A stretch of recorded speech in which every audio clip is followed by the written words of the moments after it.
Good evening and welcome to the School Committee's 2016 Open Budget Hearing. The School Committee of each town, by statute, Chapter 71, Section 38N, is required to hold a public hearing on its proposed annual budget, not less than 7 days after publication of a notice thereof in the newspaper, and our notice was published in the Milton Times. And prior to the hearing, the committee is obliged to make its budget available to the public, which the committee has, both online and through various other sources. The purpose of the hearing is to allow all interested persons to be given the opportunity to be heard for or against the whole or any part of the proposed budget. Now, in this case, in this year, as has been publicized by the committee and by the administration, we have two budgets. We have what is referred to as the non-contingent budget and what is referred to as the contingent budget. So, as we've pointed out in prior occasions, we are awaiting the process with the warrant committee and the Board of Selectmen to see which budget we'll be going forward with. However, for the purposes of this budget hearing, anyone who's interested should feel free to be heard for or against either of those budgets. So the procedure here is for us to give notice. The procedure is set out in our policy BEE. The procedure here is for us to give notice and publicize the meeting and to make available our budget, as I mentioned that we did, and then to give all persons, as I mentioned, opportunity to be heard. And so I will now give anyone who wants an opportunity to be heard on our budgets to do that. So if you want to come up to the table and identify yourself and speak to one or more of the budgets, feel free to do so.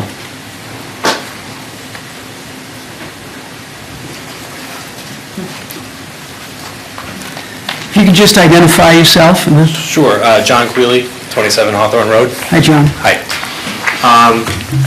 I'm a first-time parent. I have a kindergarten boy, and I will have a daughter who will come through the system after that.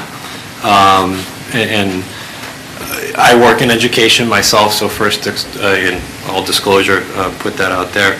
But I want to say I attended the override meeting on Monday and looked through the list of what you're proposing, and certainly understand that there aren't necessarily cuts on the table, but with what you're proposing, I just want to say those are very important things. Two stand out to me as far as full-day kindergarten and a transition room that I know in the district that I work in, we have put together, and this is our first year in using a transition room at our high school, and the impact that it's had for our kids coming back from hospitalization has been fantastic. So I just wanted to put my 2 cents in for your whole override, but specifically some of the programs that I've had familiarity with in my district. Well, that's great. That's really helpful, John. And informally, we try to get as much feedback as we can as to what's important to the parents. And I don't know if any member of the administration wants to speak to either of those issues just briefly to piggyback on what John had to say. I'd really like, I said to Mr. Quealy, Vice Chair Padera, to talk about the transition classroom, and then I'll follow up. So the transitions classroom, I agree. I think it came about. Maybe explain it to the public. Yes, a couple years ago, I went to a conference, the Mascot Conference, and I think it was Hingham and Brookline representatives that talked about their transition rooms and how it started in Brookline. And so for the public to know, it's kind of like a lot of times students come back for either hospital stay, sometimes there are addiction issues, sometimes it's an injury from a concussion. And coming back to school is a tough thing, and a lot of times some of those students have to be either re-hospitalized or go back home because they're not ready or they're not fully ready to immerse themselves in the classroom. The other thing is the guidance staff and the teachers don't have the time to really transition these students back. So these transition rooms have been a great way of an adjustment counselor working with a student and advocating and working with teachers and parents to keep an eye on these students and transition them slowly. It usually takes, I think, between 6 and 8 weeks, and the students fully immersed in that back in school. And what they've found is all these schools that have offered it, none of them have cut it, even with the toughest cuts that a lot of these schools have had, because they found it so successful in saving money, both in money and time, making the guidance counselors' time able to spend on other things, and so they've all found it pretty successful. So we're really trying to get one started at Milton High, and the cost is really the adjustment counselor to start with, possibly an aide to go in there and help as well. But we have the space right now to do it. We just need to put that adjustment counselor in place. And I agree with you. I think that it would be a great addition to the high school. It's also a thing where, because there are physical injuries as well as more social or mental injuries, it becomes a place that's not something where you feel uncomfortable being in, because it's a real good mix of students. And as we know, concussion injuries have become more prevalent, and the protocol and getting students back in the school is really kind of a step-by-step process, which has been much more successful. So we're hoping that goes through. Yeah, we had done it largely for the mental health and the psychiatric hospitalizations, but what we're finding is there's a lot more medical use from the room than I would have anticipated. So are you going to use the Brookline model? Yes. I mean, they were a big help in, I thought, and they've been willing, a school committee member there that did the presentation, I'm in contact with her, and she's always willing to come out and talk about it and even help us. And we did, Mr. Jett and Assistant Superintendent Sheen and I, and the Director of Guidance went out to Hingham's model and talked with their adjustment counselor, and they have a great model as well. So we've gotten a lot of information. Mr. Jett has been really great at follow-up. I think it's really ready to be put in place. It's just about funding it. Yeah. So, I mean, that was one piece that really stood out to me in the full-day K. I think you had mentioned Monday night, one of the few communities in the area that don't have tuition-free full-day K, and I know my district doesn't have it either, and it's something that we talk about constantly. So, and I know everything on the list is worthwhile. Those are the two things that really stood out Monday night for me. So, but I wanted to come in and give my 2 cents. So. We appreciate it. That's great. That's much appreciated, John. Sure. Very helpful. Thank you so much. Anybody else wish to speak to either the budgets, either for or against, or any comments or questions? Seeing none, I think we can go ahead and conclude the open budget hearing. It doesn't conclude the participation, obviously, from parents and anyone in the town, really. All of our emails are online on the school committee website. All of our phone numbers, I think, are there as well. So to the extent that you have any input on the budget, please feel free to email or call us, and we'll be happy to take any advice and counsel that you're willing to give. So with that, I think we can adjourn, unless there's anything else from any of the school committee members. Sheila? Yeah. Thank you for speaking. The other thing I would advise when you're speaking to the contingent and non-contingent budget or the override budget,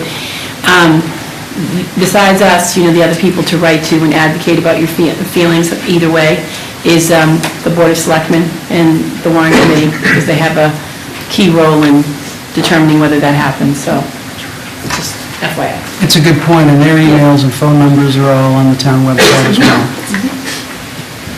Anything else? All right, with that, I think we can adjourn the open budget meeting. So the open budget meeting is adjourned, and so now we will proceed directly into our school committee meeting. Welcome to our school committee meeting for March 2nd, 2016. Before we begin, please join us in the Pledge of Allegiance. I pledge allegiance to the flag of the United States of America and to the republic for which it stands, one nation, under God, indivisible, with liberty and justice for all.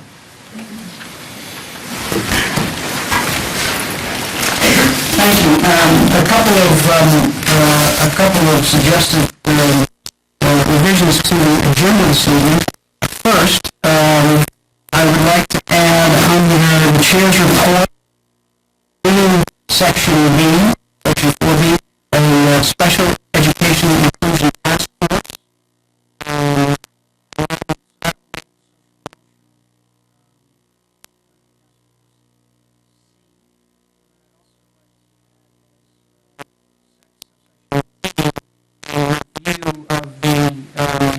Of the recent rally held here at the Milton High School. Also, given the breadth of presentations we have here this evening, I think if there's no objection, we'll defer the policy subcommittee report to the next meeting. And then no meeting until period. Correct.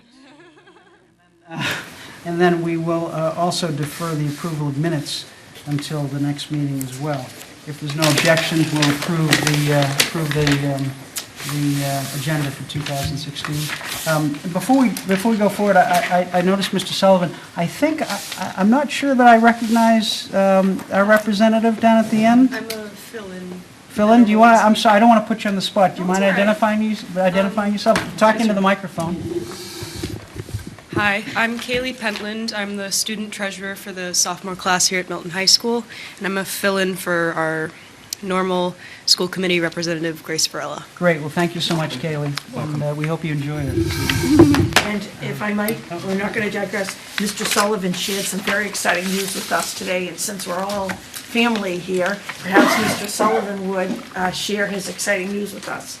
Of course. Make sure you're speaking to the microphone. I thought that's what you were asking him to share. I was invited to attend the Air Force and Army summer seminar, as well as, and I was invited to a Navy Canada visit as well at Annapolis. Oh, that's great. Very proud of you. Thank you. All right, next on the agenda, item 3, citizen speak. Do we have anyone here for citizen speak? Seeing none, we will move directly into the chair's report. The first item on the chair's report is a report by our special education consultant, PCG Education, which has prepared a special education program review. And we have with us this evening to present that report to the school committee, Anna Detremont, who is the project manager. I know, I work so hard on Detremont and then I blow it on project. All right, Allie Panetta, who's one of the data analysts, and Elaine Deaton, who's the data analyst as well. And so with that, the procedure here is that I believe PCG has a presentation of the rather detailed report that they provided us with, and then the school committee will have the opportunity to ask questions. So I will turn it over to Ms. Detremont. So we have a presentation coming up as well, and again, I noticed that all of you do have a copy of the presentation in front of you as well, and a full copy of our report too. I'll run through quickly our presentation. It's denser always than I would like it to be, but we'll go through that quickly, and then hopefully we can jump back for questions along the way as well. And while that's warming up, I should say PCG, it's been an outstanding experience. And today, our special ed director and I shared with the entire staff. Yesterday, PCG presented to our administrators, and tomorrow morning I told our staff the PowerPoint and the full report will be online, and for the viewing audience, both will be online tomorrow. The viewing audience has the PowerPoint, but the full report will be online in the morning. Great. So as we mentioned, a few of us are here from the PCG team. I'm Anna Dontrine. I'm the project manager on this project, and I've been working closely with Tracy for this as well. And then we also have Jennifer Meller, who's not here with us tonight, but she served as the subject matter expert on this project with me. Her previous background, just because she's not here to introduce herself, is she was assistant superintendent of budget operations. I don't know the exact title, it's a long title, but oversaw special education budget and compliancing for the Philadelphia Public Schools prior to joining us at PCG about 4 years ago. My background is also in special education as a teacher as well as a district administrator. And I've been with PCG for about 10 years now. And then Allie and Annalise are our data analysts on this project, and they're both here as well. So as just an overview of what we were charged with doing, we were asked really to look at both the effectiveness and the efficacy of the special education program here in the Milton Public Schools. We weren't necessarily asked to dig deep into a particular program or even services for a particular disability, but the overall structure of how special education is run in the district and if there's organizational or operational areas for improvement. Everything we did really was through the lens of our students with IEPs being educated and performing at the rates that we would hope them, hope to where we would see them to, and where are areas where we might be able to improve upon that. And so the outcome of that was a fairly dense, large final report that hopefully most of you have had a chance to look at. It's organized into six sections, and I'll just quickly touch on a few of these, why we chose to include them, because sometimes they do come up as questions as to why that was touched on. So MPSS and parent eligibility and referral for services, that's really, for us, everything that happens prior to identification and referral to special education, and we'll focus a little bit on that in our recommendations. But I just wanted to point that out that, well, most of this does happen in general education. It's so important to what is special education and what happens later on that we thought it was a critical piece to include. And I think the rest are a little bit more obvious. So we'll jump on to the next slide. So an overview of our timeline. So the census started in September. We actually started earlier in the summer. I think our contract began in June, but the real work began right before school started. And we had our official project kickoff. We met many of you at that here in the library in September. And had what I think at the time, Tracy, thought was a fairly minor data document request that then ended up consuming most of her fall, pulling a lot of that data for us. It was a multi-page request asking for a lot of information in a lot of different ways. And that process actually resulted in a number of our findings as well, just the process she went through to start to pull some of that data. In October, we were here for a week on site doing focus groups as well as an additional data request came out of that.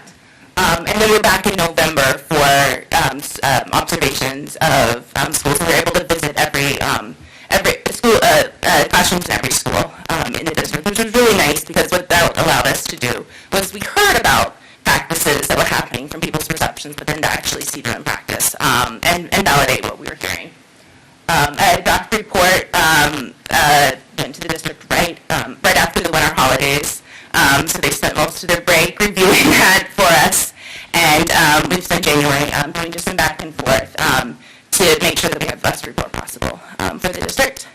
As the superintendent mentioned, we were here yesterday for 3 hours meeting with a very large group, not just to do a presentation, but really to dig into action planning. So we had a healthy discussion and then spent a good amount of time together starting to say, well, what are those next steps? We're starting to prioritize some of the work and make some decisions. And I think some nice outcomes came out of that as we stressed multiple times that the work really has just begun for this group.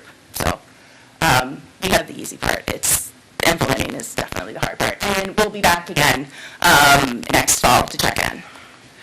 And just Yes. just to interject, my understanding is that they're going to have a separate scheduled presentation with our CPAC as well? Yeah, we're working on that.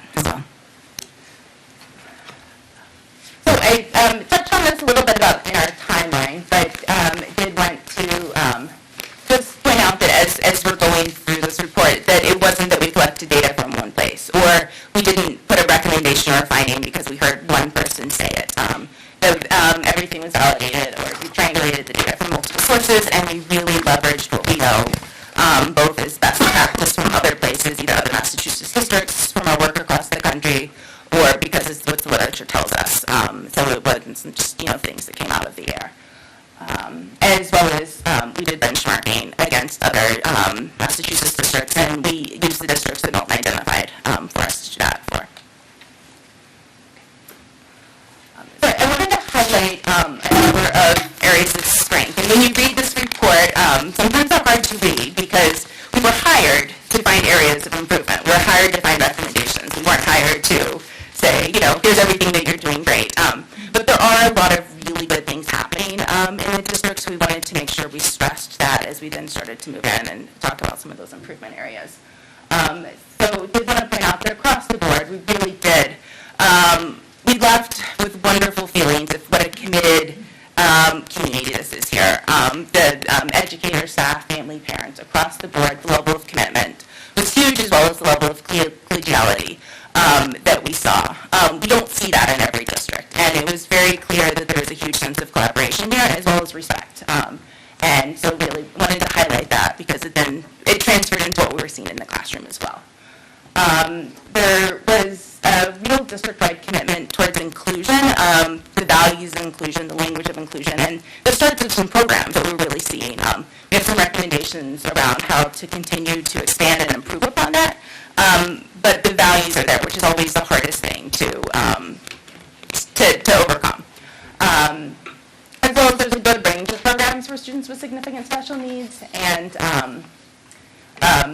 the co-teaching program, the structures are in place, and we just have some recommendations around expanding that as well.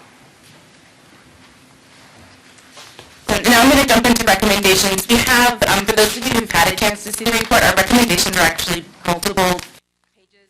I didn't count, I'm going to guess there's probably 10 pages worth of recommendations. I think we had 17.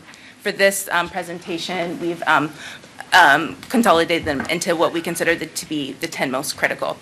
Some of these recommendations are really tricky things that we're going to say are a 3 to 5, and in some cases maybe even a 7-year process. There's others that are just things that need to get done that really could happen in the next couple of months, but they're critical to-dos.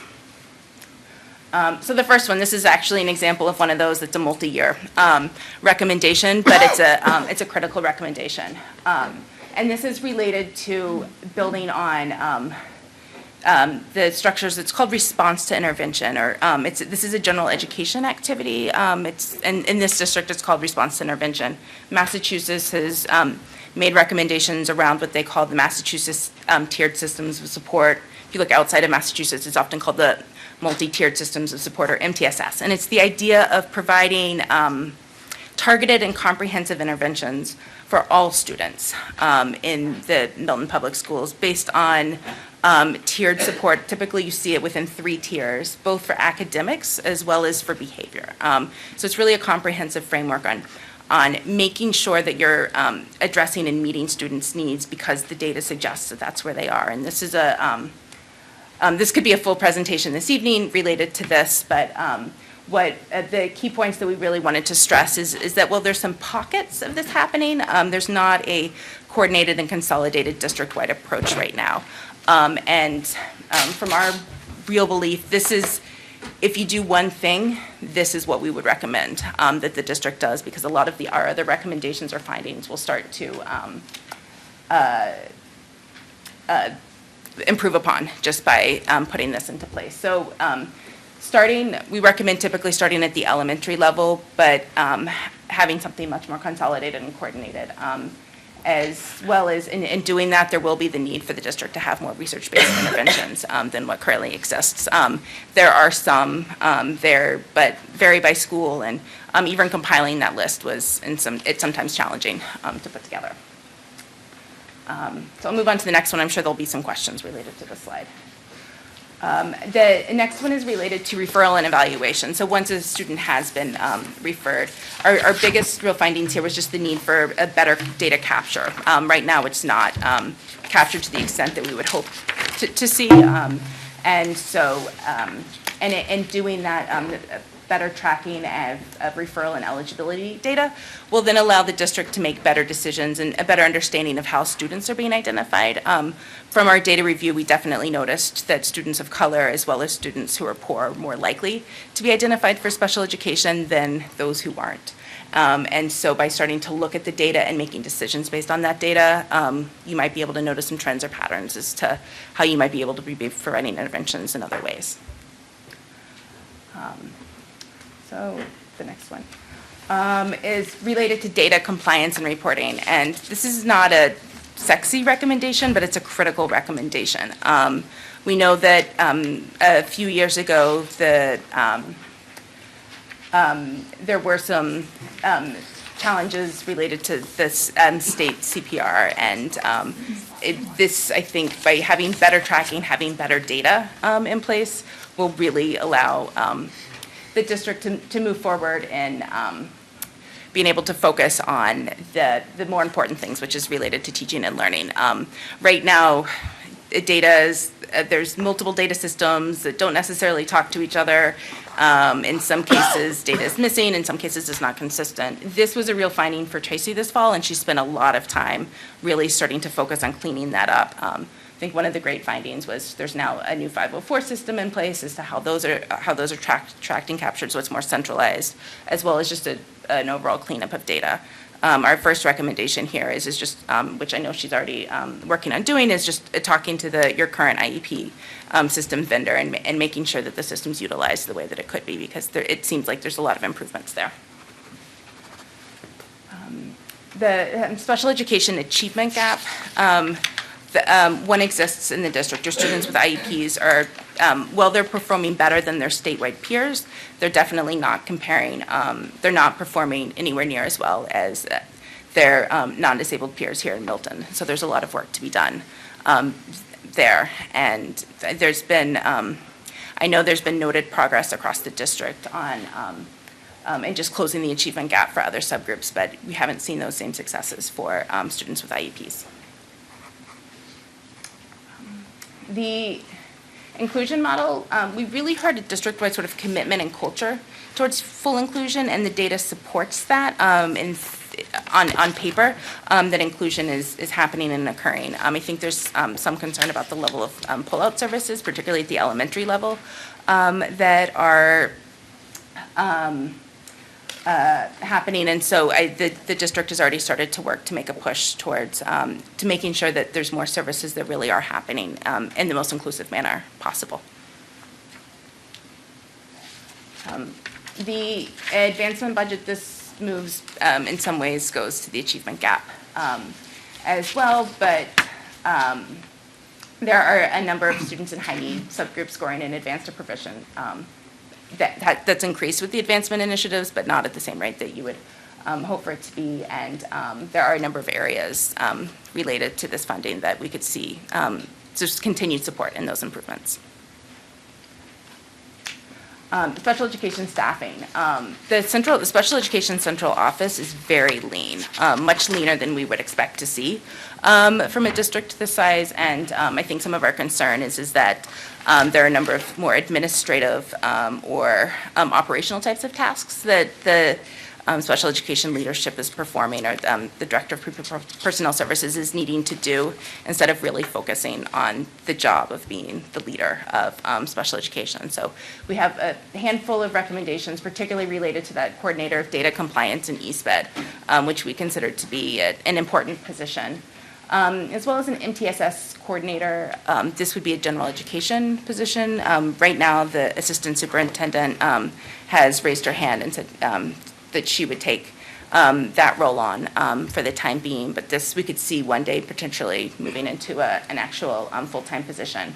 We're recommending contract services for a French-speaking psychologist for those students who might need that testing, who are in the French immersion program. Special education parent ombudsman is a 0.5 position, and we can talk a little bit more if there's questions about what that role might perform, as well as a clinical supervisor for adjustment counselors and psychologists, middle school language-based teacher, and additional 4th and 5th grade co-teachers. Right now, those classes, while they're co-taught classes, only have a special educator in the day for 0.5. We're recommending that goes up to the full day. Assistive technology, well, we heard about a wealth of assistive technology in the district. There's just a number of what we consider to be almost to-do types of items in making sure that that technology is better used and understood and in a coordinated way in the district, and making sure that really you're getting the most bang for the buck for the materials that you do have. The next one is related to family engagement. We were thrilled to see a really highly active and involved parent community here who were very helpful in putting our report together, and took a lot of time out of their days to participate in focus groups and other things. We don't always see that in districts. Sometimes we come and we're literally have a focus group where we're twiddling our thumbs because no one showed up. That's not the case here, or wasn't the case here in Milton. But there is concern that we did hear some concern from some new parents that they were really overwhelmed by the process, because special education is a scary thing, particularly when you're new to it and there's a lot of acronyms being thrown around, and wanting to do best by your child. So as I mentioned before, one of our recommendations were having almost like a parent liaison who would really, no different than the larger parent liaison who serves in the district, but really focused on special education and helping those parents be supported through that process. And then our last and final one, this is another one that's just a check that needs to be done, but it's a big task, and it's something that Tracy's already begun to start on, is to have a manual. Right now, there are no written standard operating procedures for the district as to what special education looks like. So from start to finish, and putting all those pieces into place. Often when we see districts put this together, it ends up becoming like a 300-page document. So that's why I mentioned it's no easy task, but it's a critical task to do.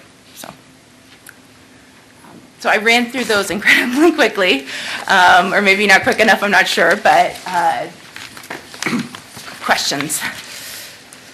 So, thank you, Anna. I'm sure we have some questions, so I will open it up to the committee. Yep. Ms. Padere.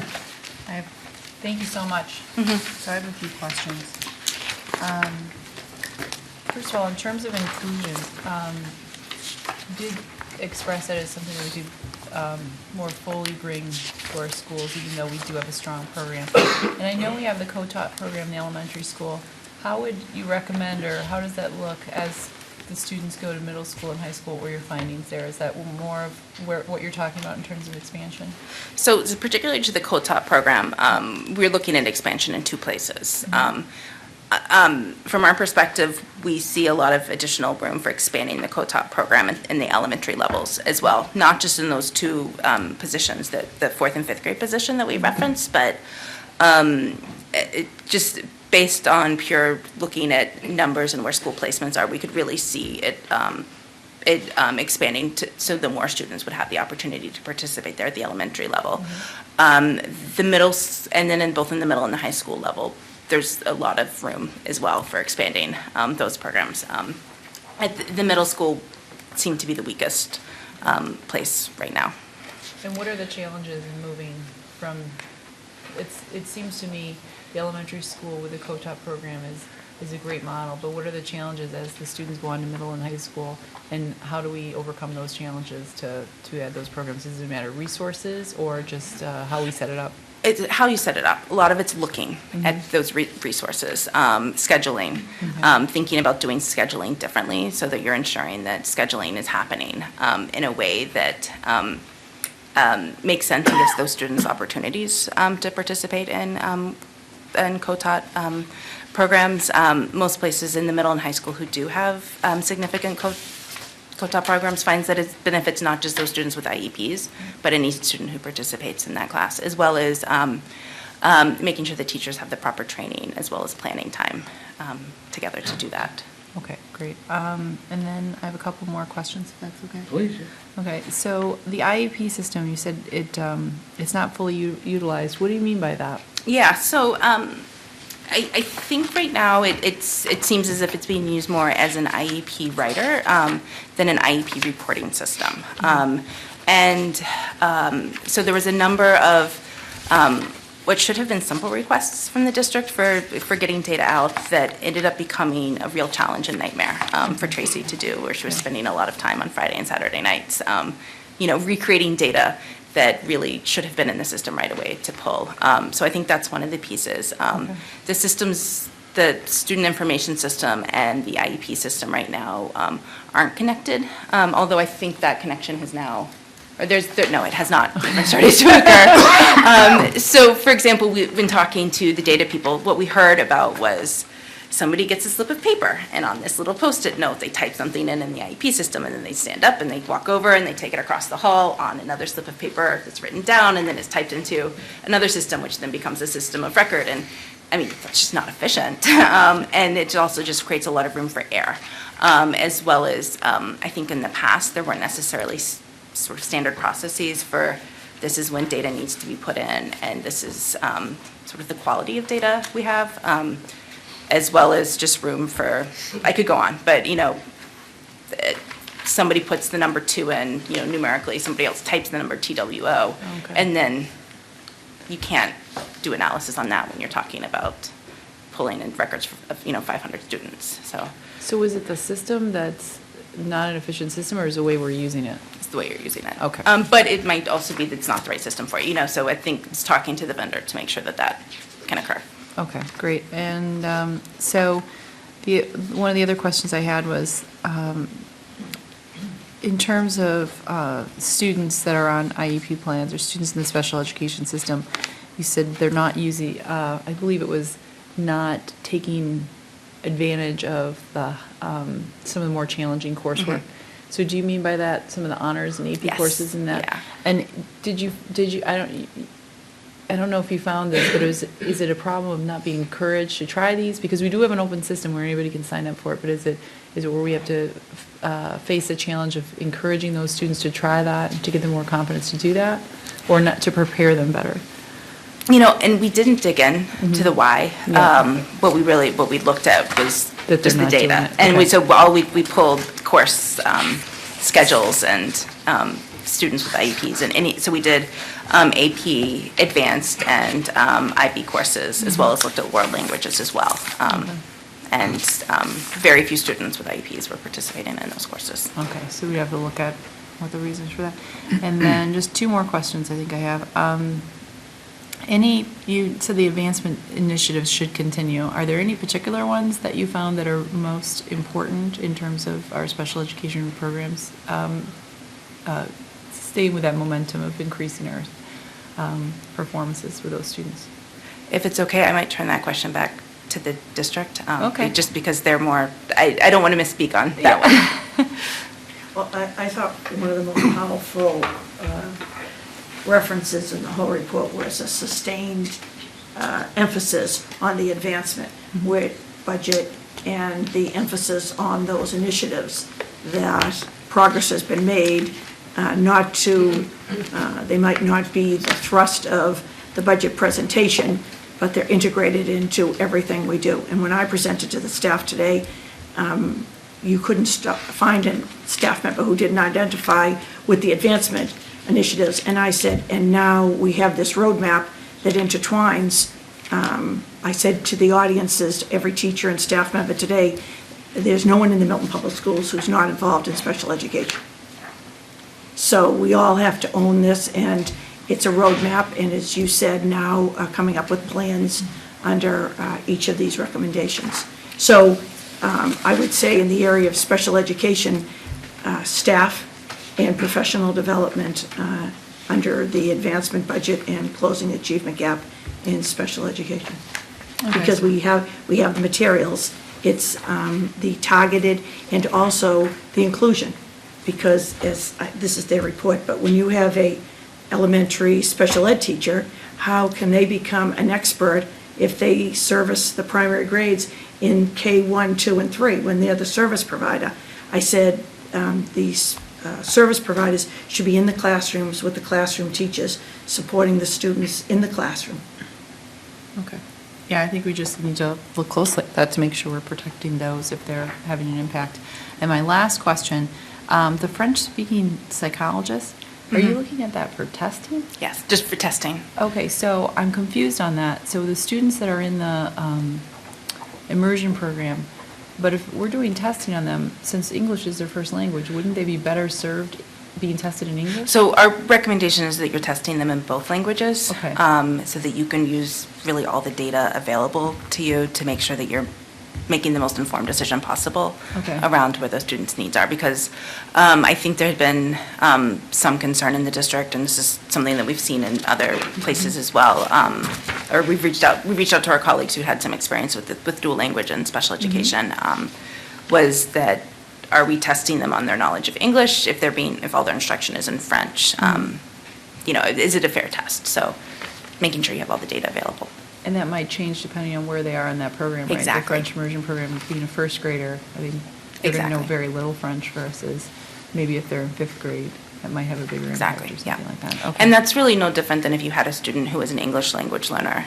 You would contract out, and their native language was French, you would Right. contract out in that same way. Yeah. Okay. That's it. Thank you. Ms. Varela. Thank you very much for a great PowerPoint. I'm sorry. Yes. Bring it over here. Thanks, hon, so I can just see her. Yeah. So some of my stuff, I know that Becky already touched on, but, so I'm just going to go here. So in the key findings that you do have where it says recent policy clarification for French programs should result in early identification of students with learning needs. So that's what you were just speaking to with Becky, or my question was, I know like making the decision about whether or not to do the immersion path, or the English path, or the English innovation path, as we call it now. They're kindergartners, it's a very difficult decision for parents to make, in speaking with the kindergarten teacher. Is there a more best practice clarification at the end of kindergarten now to determine whether or not that should happen, or what does that mean? So that's actually more related to when testing for a specific learning disability might be able to occur. So in our, during focus groups, we heard both from the parent community as well as from some teachers that in the past there had been some confusion over when and how to test students for learning disabilities in the French program. I think a year ago, a policy, or it was about a year ago, right, it was more clear policy clarification for staff as to any student who's suspected of having a disability should be tested. And so that's what we're seeing there. And we had noticed in the past, looking at data, that you saw a real spike in students in third grade receiving services for SLD, where now our expectation is you wouldn't see the spike in the same way. Okay. Because students should be tested when it's emerged instead of waiting. My second query was on data compliance and reporting, where it states review district practices to ensure timelines and meeting dates are met. So is that with regard to when a teacher maybe both the parent and the teacher has, determined the student should be tested, so they're indicating something might be going on, et cetera, and then when you have to fill out all the forms and do everything that you have to do and submit them, is that showing that the district is not meeting? I know I do a 504 for one of my children, and I just had a close friend who was actually a special education teacher, and I have to say back then, I didn't have her to kind of guide me at the time to know what my quote-unquote rights are to, is that saying that we're not meeting the dates that, I know that from submission, it's like so many dates that you should be tested by, and, currently, is there a big backlog, or what is the turnaround time, or were you able to find that out? Yeah, so we didn't specifically focus on compliance, only because the state does that already. And so we didn't need to do that again because the state's already doing that monitoring. But based on both the state report from a few years ago reviewing that, the district had been cited for some compliance issues, which the district is, from that, has been working on clearing that up. But then anecdotally, there's the perception that some of those, that isn't occurring as well. But either way, whether it's happening or not, there aren't the reports in place, given some of those data challenges that we had mentioned, that it's even allowing the district to do the monitoring in the most efficient way possible. Right now, people are having to create spreadsheets on their own or do a lot of excess data entry that just doesn't need to happen to be able to make those reports, where your So system the- should do it for you. As you stated earlier with Becky, so that perhaps if this technology piece is corrected, some of this, will follow that the Yeah, it's just- processes will, the it's timing. efficiency, Okay, yeah. efficiency, okay, great. Okay, I'm sorry, I'm just making notes here. I also had a question about middle school Okay. inclusion and the Okay. co-taught. Because when you're saying the inclusion model and you speak to district-wide commitment to full inclusion. So as a parent, when you're an involved parent and you're up at the elementary schools, you see the inclusion programs, the co-taught classrooms, and even not a full co-taught, but that there's afternoon inclusion and, pair students and all the benefits of that, and you're seeing that. And, I think school-wide inclusion. And then when you come to middle school, you're never there as a parent, so you don't really see anything that goes on. You drop them off and they go in. And I'm wondering, is middle school in general, and not just in our district, or maybe in our district, I think most districts are structured with the team approach and that kind of thing. Does it make it more difficult to have inclusion settings? And how is that handled, or what are recommendations of how to make that better? So the co-teaching program is just one component of the Right, special right, education right, programming. right. And inclusion happens in a multitude of ways Right, but depending on that I'm student. saying, So- like, not just teaching, but, any inclusion in anything, in culturals and activities, Yes, and, yeah. that's what I'm saying, that the structure of elementary makes it easier for full inclusion because it's not so structured of bell, by class by class. It's harder to have cultures, it's harder to have group settings in the middle school environment. So I've heard from parents, friends of mine that have children with special education issues and are, that definitely the inclusion factor peters off there. And it's actually better in the high school, and middle school is an area that it's not so prevalent. And does that happen because of the structure of the team approach, and it's not as, open? I'm wondered that. So, we heard that non-inclusion, but specific to the co-taught program. So that's one strand of students who might be participating in, with their general education peers at some point in the day. That it's not as robust in the middle school right now, just because I think it needs to be an area of focus, not because there's challenges or more difficult for it to do, but it's a current weakness in the district. That said, there's a lot of ways that the district is offering inclusive opportunities for students in the middle school that don't necessarily mean that it has to be, the math class with 2 teachers in the classroom. So that's just, yeah. Okay. And my last question is the current placement practices which have led to classes with imbalanced ratios. Is that Yeah. at all grade levels or just the elementaries? So we only, I think we only looked at the elementary level with that just because it was easier to do. And our report goes into pretty deep detail as to looking at some of that. So I think you could look at it as well as actually at the high school as well.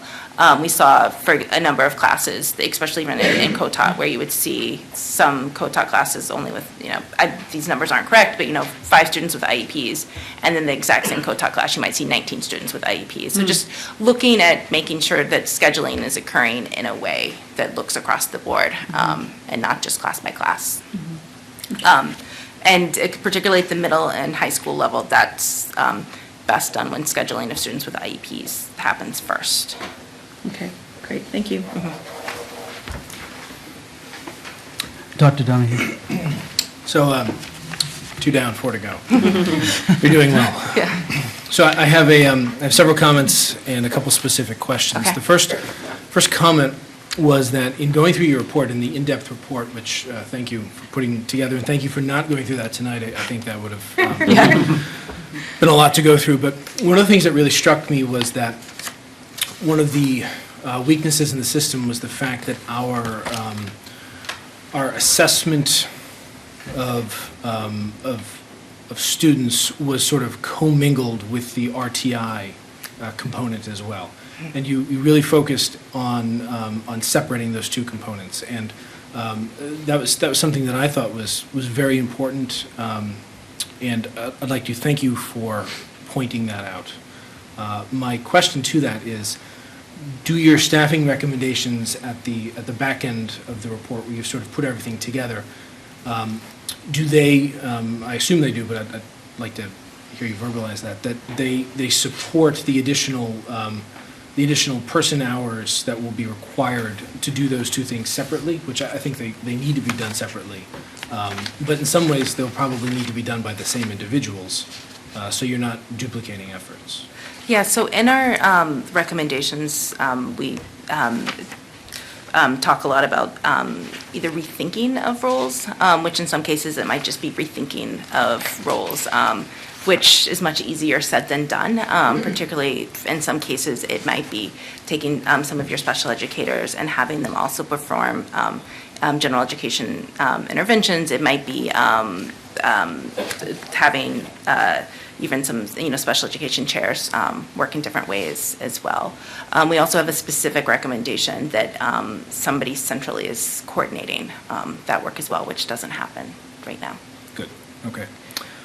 And then my my second point is that one of the major themes that seems to run through a lot of your recommendations is a focus on communication, which is very important. Yeah. Several sort of disparate topics that are pulled together by that theme.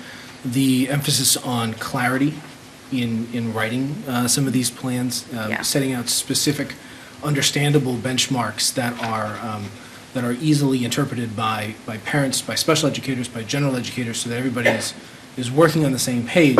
And then to circle back around, when you do have an RTI, everybody is again on the same page, and you sort of are going into that reassessment with a reasonable expectation of where you're going to come out, and nobody is surprised. I think that was very important.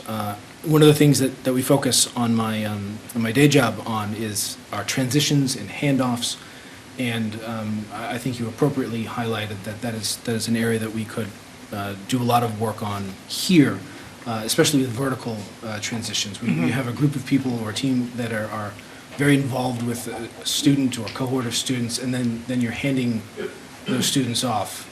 There's a lot that goes into sort of understanding the very specialized education that those students have. And I appreciate you pointing that out, and I look forward to sort of to paying a lot of attention to those transitions. Also, the communication and expectations across elementary schools, which presents a separate challenge from our middle school and our high school cohorts, because where they're all sort of together and under one roof in those locations, and they're not in the elementary schools. Again, you point out, and I think it's appropriate, there exists not only the possibility, but also the reality that there are different levels of communication at different points, and that should be addressed.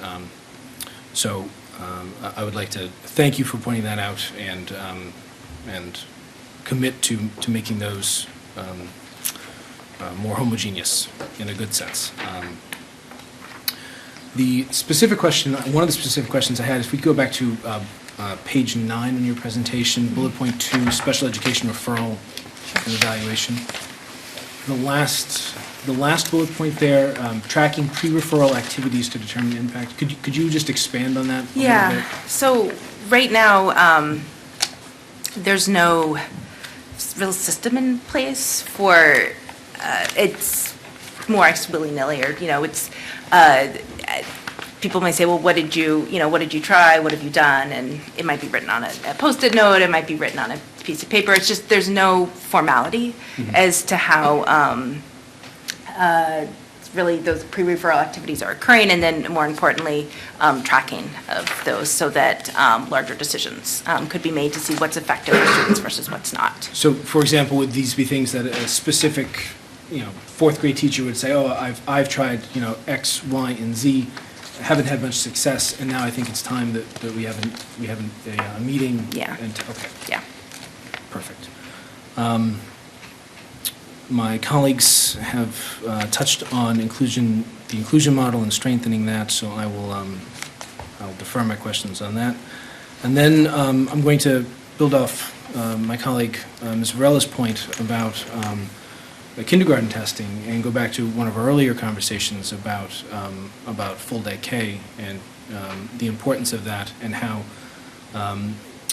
there really is a changing paradigm about involvement of kindergarten and expanding education into a 13-year program, and how our current townwide budget discussions play into that, really making our kindergarten program a complete part of our whole education system, and that I think that feeds into this conversation as well. Not only the decision about the English and French programs specifically, but sort of generally speaking, it's very helpful to have all of our students under one roof at that developmental level going forward. And can I just second that we were also very excited to see the commitment to preschool as well for those same reasons. And with that, I will turn off. Mr. Walker? Thank you. I remember when we first started to talk about the idea of a program review, we were hopeful that it would provide us with some information that might help us in our efforts to improve the special education program. And I can say without question, this effort has exceeded my expectations. I think in terms of detail, in terms of the data you provide, and recommendations, I think it provides a very helpful tool for us as we try to improve on our special education program, and more specifically try to close some of that proficiency or achievement gap that we're seeing. So I think it's a really good job. Thank you. I have a few questions. I think I can move through them pretty quickly. Any national data on whether the implementation of an effective MTSS framework actually reduces the number of referrals? Yes. And districts who do it well see a reduction in referrals. It's hard to do well. I know we actually worked at Woonsocket, Rhode Island, where they were able to, I think, reduce their numbers by about 7%.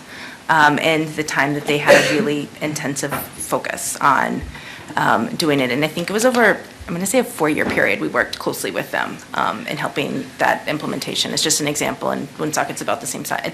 It's a very different community, but about the same size. So I'd be really interested if you, and indebted if you could provide us with some detail as Sure. to what they did, what some of those activities were, what the plan of action was, and so on. You say that there's a concern that we don't have sufficient research-based interventions that are targeted for various areas. Why is that? So for those, we put a chart together early on in the report for those who are interested in looking at it. And it's saw it from two ways. The first was putting that chart together was really difficult. Difficult in the sense that we probably had to talk to 8 or 9 people to put it together, and nobody was really sure what should go in it versus not. And so I think that's just a first step in saying that there's not a coordinated, consolidated, district-wide approach to what types of interventions are being offered. And then I think the second step with that as well is just even understanding, well, what students are we administering this to, who's trained in administering these, and what does it look like? There was a lot of confusion around that as well. So I think the first step is really taking the inventory of, what do we have? Are we offering it at the most appropriate grades and for the most appropriate reasons? So not just that this is a reading intervention, but is this a reading intervention that's really supposed to be targeted for phonics or comprehension, for example, and are we making sure that we're giving it in the right places?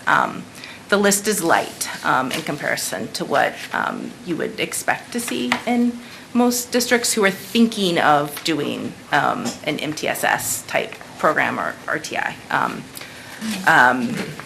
MTSS and RTI. RTI is typically a component of MTSS. Some people use the acronyms interchangeably, but RTI is the academic side.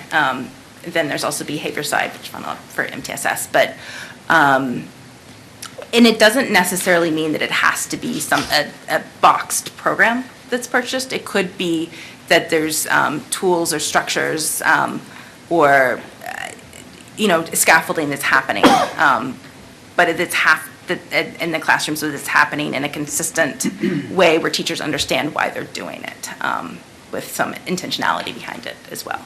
But just really spending on the general education side a real focused attention on making sure that teachers have the tools in front of them. And then so not only putting that list together, but then in our focus group conversations, we heard over and over again from teachers that they just weren't really sure what to do, or they felt like they relied on their special education colleagues heavily to know what they needed to do when they found a student that was struggling.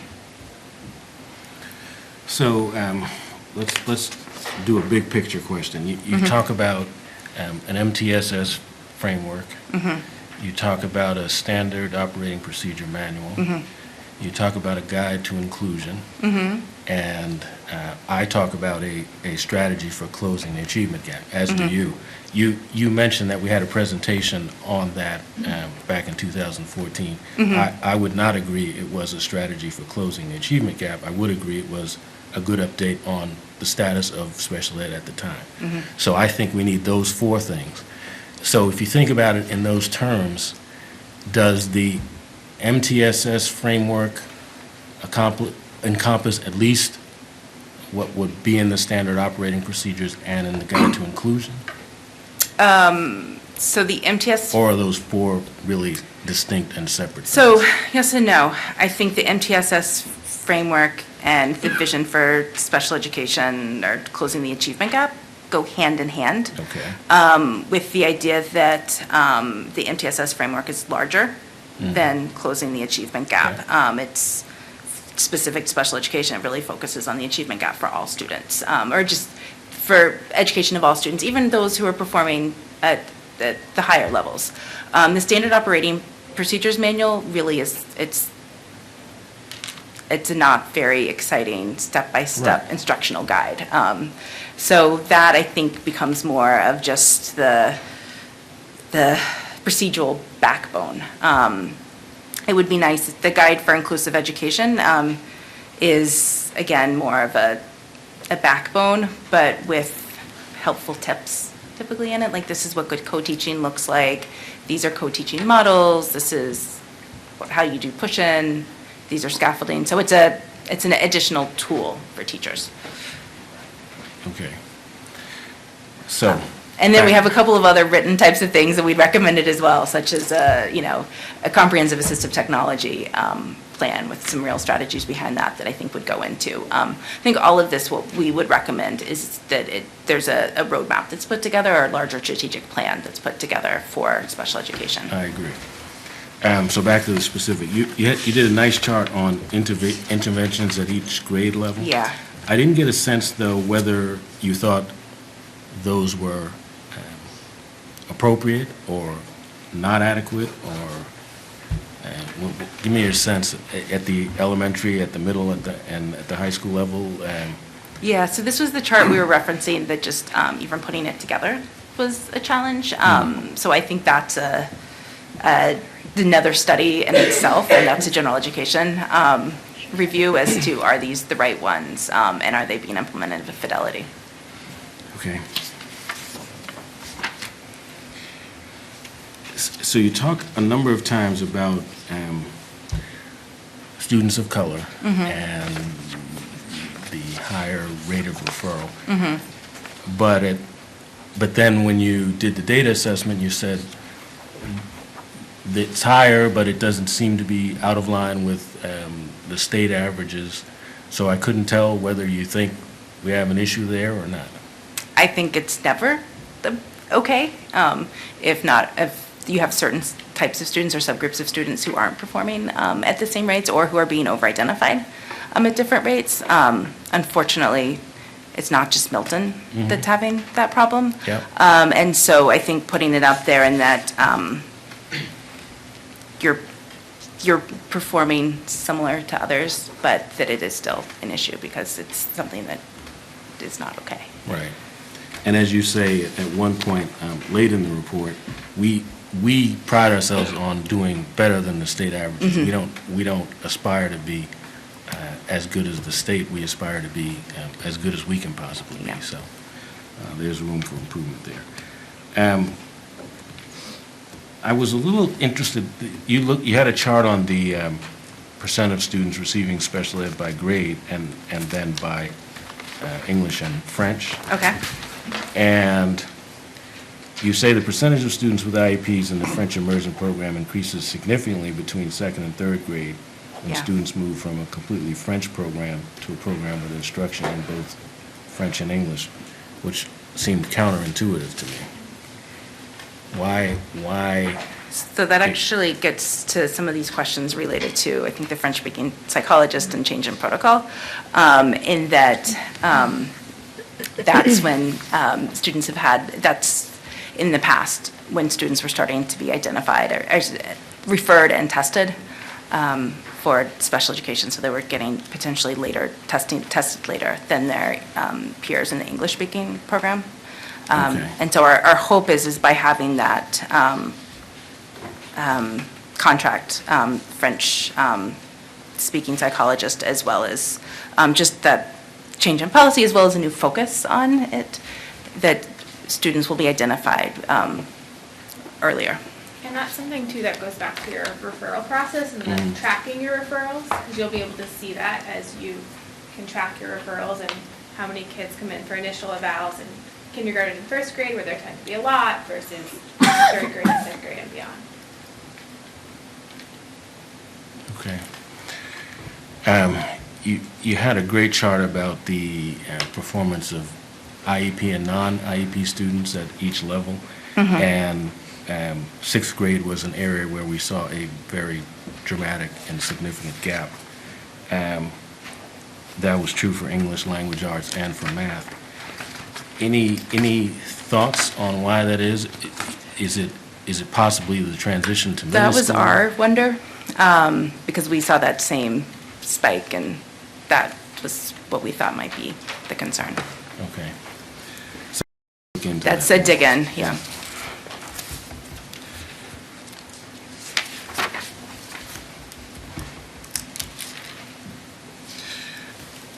One of the other findings was that we graduate a lower number of IEP students than the statewide average. Yeah. You didn't offer any ideas about why that might be. No, and we had a lot of back and forth related to that. We wonder partially if it's a data quality issue, which it might be because there was some, I think, and I don't know if you wanted to jump in on that one or not, but it really surprised us because we wouldn't have expected to see that. Right. And we use the state data for that, and state coding and clarifications, that's where it becomes a quality issue, because there's a difference in students that graduate with a diploma versus there's a slightly separate degree, or if they're continuing on and how you classify them, or what's considered dropping out. And the state has some guidance on that, and it might just be either it's a conversation with the state to make sure you're coding your students properly in your SIS system, or it could be a larger issue you want to dig into. But we're fairly confident about our data. No. No. Okay.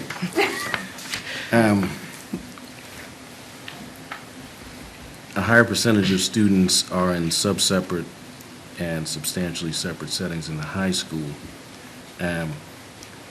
Is that consistent with trends that you're seeing locally and nationally, or is that counter to the trends that you're seeing?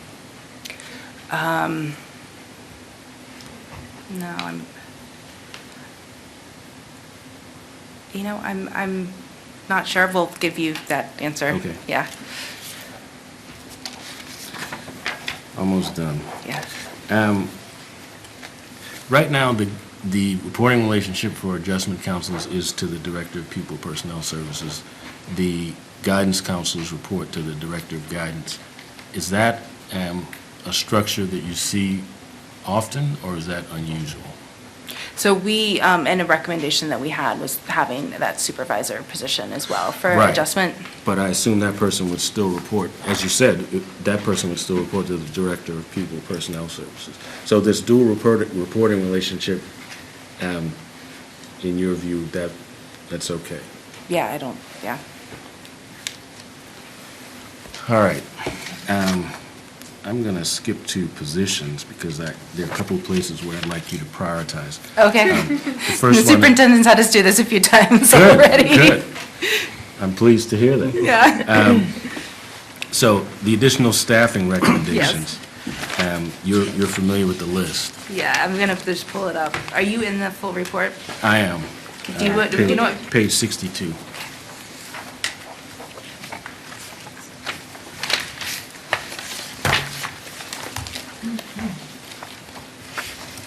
Okay.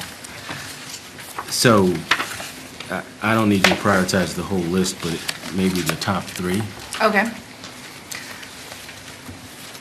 I think yours 62 is different than our 62.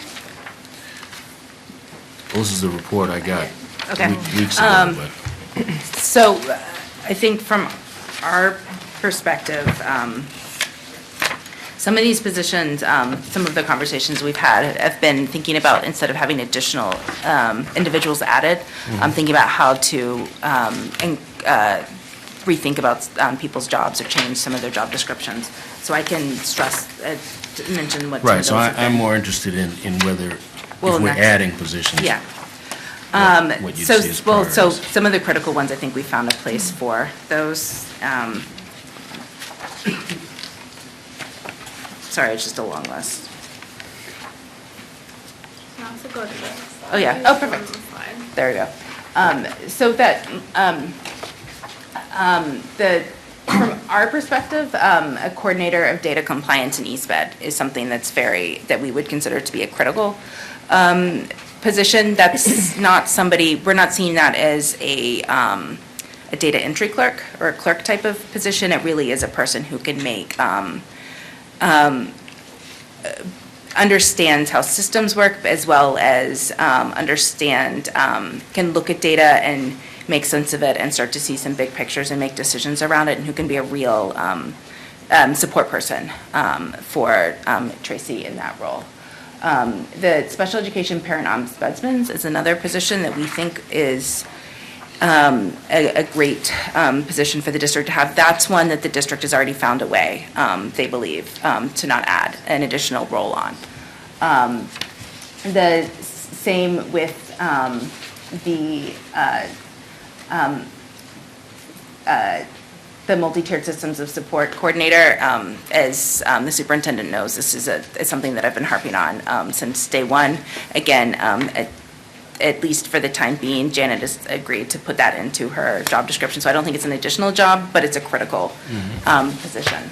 So really where those additional pieces are that the clinical supervisor, and that's one that we think a small part of the job could be the supervisor role, but they could still have a caseload of students as well. And we noticed that at the middle school, those caseloads felt high anyway, so it was a natural place to add that position in. And then the 4th and 5th grade co-teachers as well, moving them up to a full-time. So between the two of them, that would be like I believe a 1.0 additional person. So on this list, you also had a board-certified behavioral analyst on my version of the list.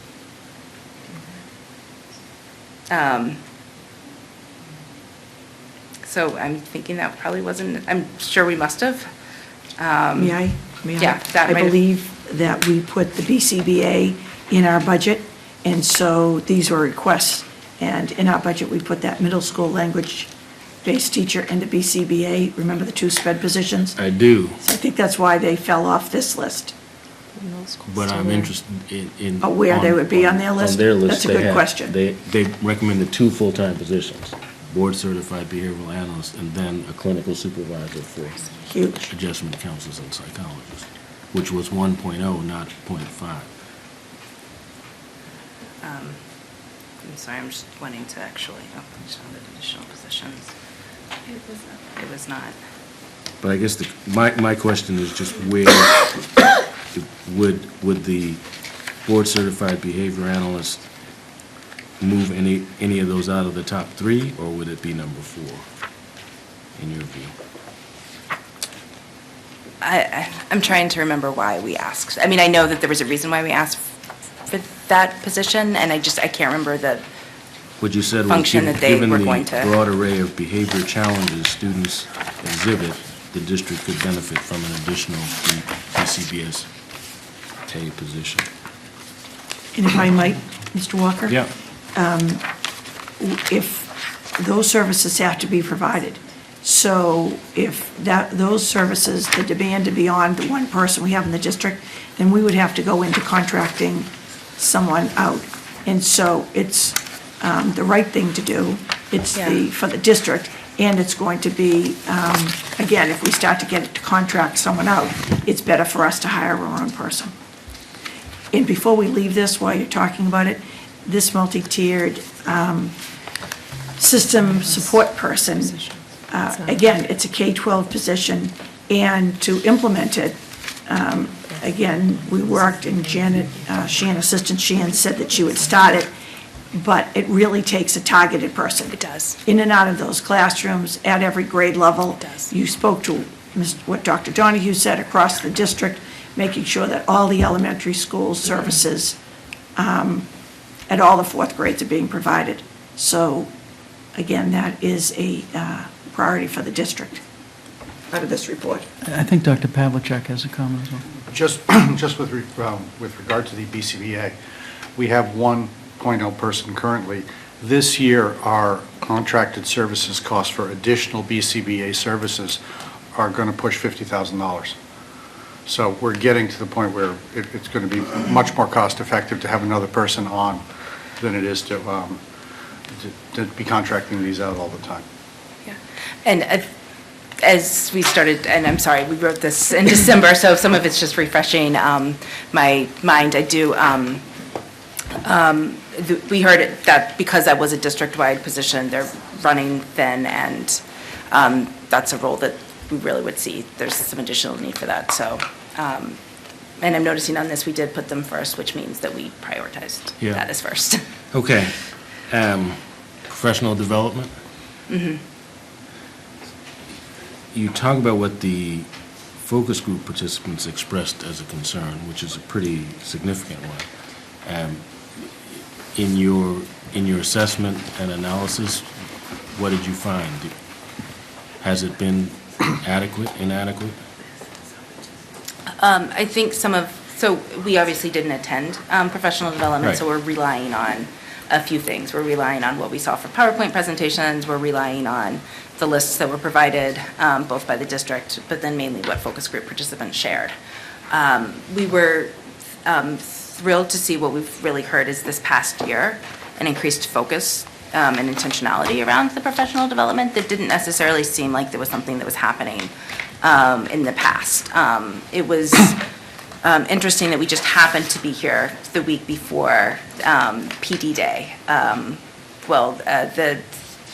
And there were a number of teachers, special educators, who were saying, I don't know where I'm going to be tomorrow, but I know it's not going to be relevant to me. That's a problem.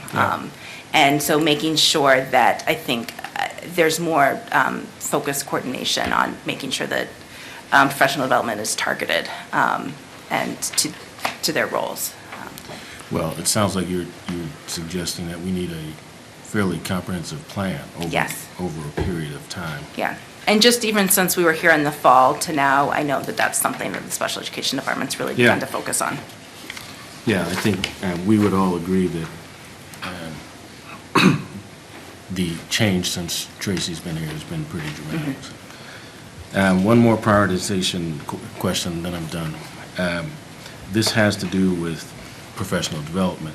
You give us a pretty long list of bullets there. Yeah.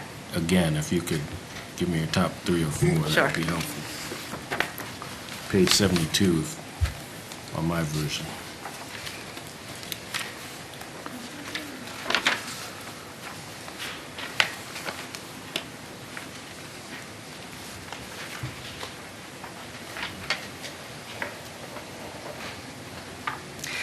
So some of these will be, different, it's differentiated PD. So some of it is different, the PD for different people as opposed to across the board. Yep. I think as the district's moving forward with an MTSS approach, it's a non-negotiable, and that's something that would need to happen right away and often for a lot of different, for really everyone in the building, because it's something that touches everyone. I think, again, focus sessions on the needs of different provider groups is, well, that's not prioritized, it's just making sure that it's not a one-size-fits-all approach that needs to happen. As well as accommodations and modifications. It was something that we heard about over and over again, and I know even in our action planning yesterday, that was a huge area that came up as well, because in thinking about the achievement gap as well, I think those would be our first ones to look at. IEP goal writing, something that came up across the board in every group that we spoke with. I know that there's been some, since we were here, professional development on that, but we would continue to encourage that as well. Great. Yeah. Thanks. This was a really good job. So Anna, I just have a couple of questions. The overarching one is how to make some or all of this happen. Yeah. And what strikes me, and tell me if I'm thinking about this incorrectly, in a well-run business, you have a clear process from sales or order entry all the way through revenue recognition, right? You have a clear process, and you have policy supporting that process. And as I read through the report, it seems like we have some very good activities going on at different points, but is part of the issue there's no overarching, and this gets into your standard operating procedure manual, but if you could address that, just kind of developing kind of a step-by-step overarching process from beginning to end, or beginning to... Yeah, so I think you have a lot of really dedicated people in the district working really hard. I think some of the challenge is that because most of the working hard is either putting out fires or, just doing the work, but not necessarily saying what's our big vision and what are we working towards. And then making sure that there's both systems in place to support that, as well as the data to then allow you to say, are we making the progress that we're hoping to make? And not just that end point data, but the measures along the way.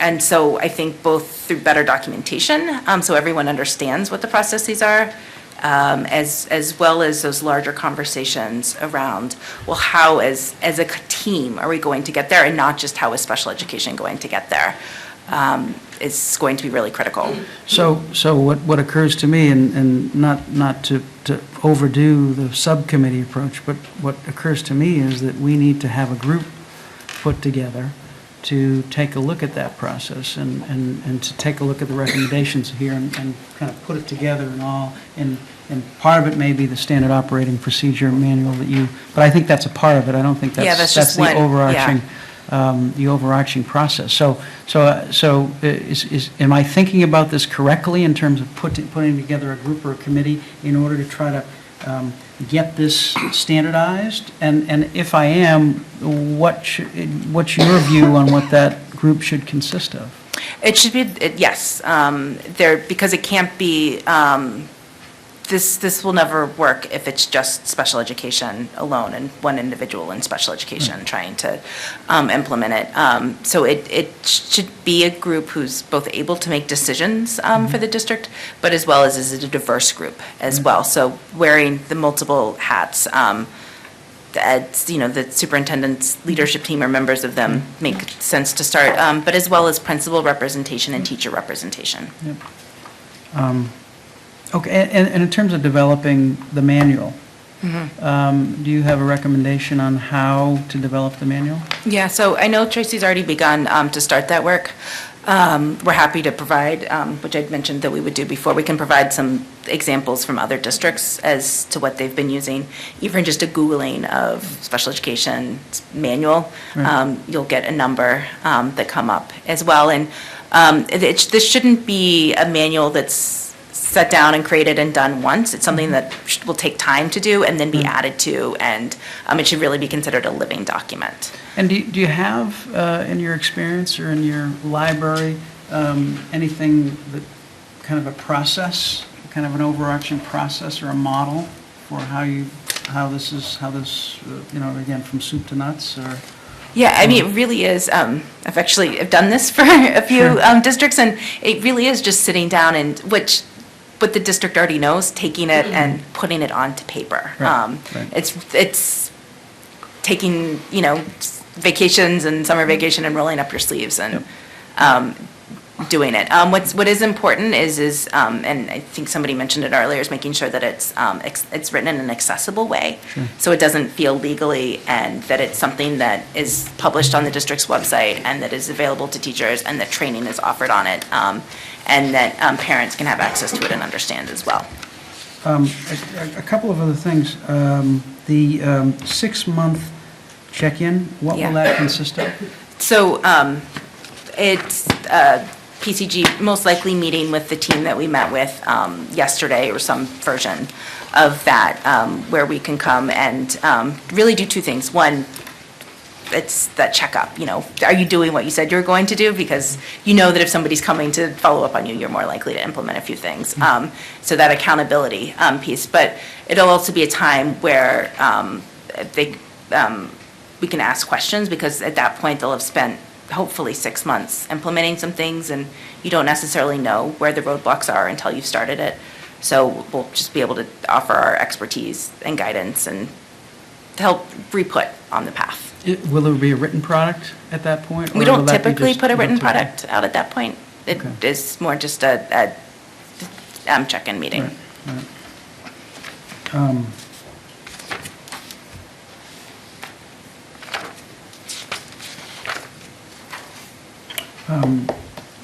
Leroy focused on, at one point, on the additional personnel.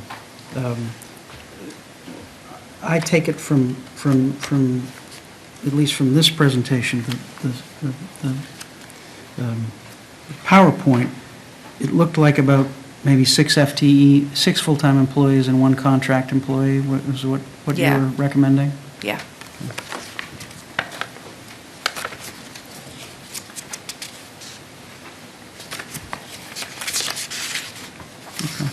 Thank you, Anna. Ms. Varela. I just have one more question for you all, and also maybe the superintendents to chime in on. It just piggybacks what Mr. Zula said about 6 FTEs on your recommendation. So you've worked with a lot of districts, right? And budgets are tight, right? So, and you made mention that assistant superintendent Sheehan would take on some responsibilities. Have you seen, based on the current pay that, teachers are getting, or special education teachers are getting, of where these if budgets are tight, where these responsibilities can be restructured, or like you say, you've analyzed it, and, who can take on this, that, and the other, when a budget is maybe very tight and without an override year to include the additional FTEs that we would need to start making progression. And then future years, you could do, if you don't get an override, you could add on, to meet the recommendations in this report. But in working with other schools, so that's for you all, and also, there is no public school district that's kicking it, right? I mean, no one's got, we've got tons of money to do what we want. It's always stretching. So your thoughts on that, and how you've recommended with the budget constraints to enhance it, make it better, but the reality of where the district is, too. Sure. So we have never actually recommended this many FTEs ever before. So I've just put out that your special education department is very lean, exceptionally lean in what we would expect to see. And we actually typically are coming in saying, we think you can actually cut some paraeducators or paraprofessionals, or we think you can maybe look at caseloads in a different way and cut. We didn't see that here in ways that we have in other places. So, and I know that it's, because I think it's, the special education department is used to that leanness, they were very quick to say, okay, here's how we can start to think about reusing people in other ways. That coordinator of data compliance in EastBed, there were some positions that were taken away, or not taken away, that were cut from special education and past years. In some ways, we're just saying that those positions should come back, but instead of coming back at a, they should come back in a more substantial way, and a substantial role type of way. We really see Tracy sort of needing that second in command type of person and rethinking that. So I know I didn't really answer your question in that prioritization, but It's good to know. Yep, you're lean. And if I might, we spoke to PCG. When you think of it through the advancement budget, we put in a data analyst. And so we didn't have a data analyst. And to your point, yeah. it was all the department heads, and this school committee responded, and the warrant committee, to we needed a data analyst. So when I saw this, I said, you know, whether it's our data analyst for the district or another part-time data analyst for SPED, then this school committee and the warrant committee put in a parent liaison within the last 3 years. There was never a parent liaison in the Milton Public Schools. What I said to all the staff today, almost every one of those positions is a position that the finance subcommittee has heard. Have you heard about almost every one of these positions? And so, in addition to these positions coming up through the administrative team to the finance subcommittee and school committee, now PCG is also speaking to the value of the positions. But it shows in the last 3 years, we never had a data specialist, we never had a parent liaison. We've tried the co-taught program, you know, the way you spoke about the elementary co-taught program, how you go into other districts, and the success of the co-taught program, and then the recommendation building on that success at 4 and 5. The language-based at the middle school has been an issue, and we've talked about, Mr. Walker brought up the clinical supervisor for the adjustment council. So we know the positions that we need. Dr. Donahue.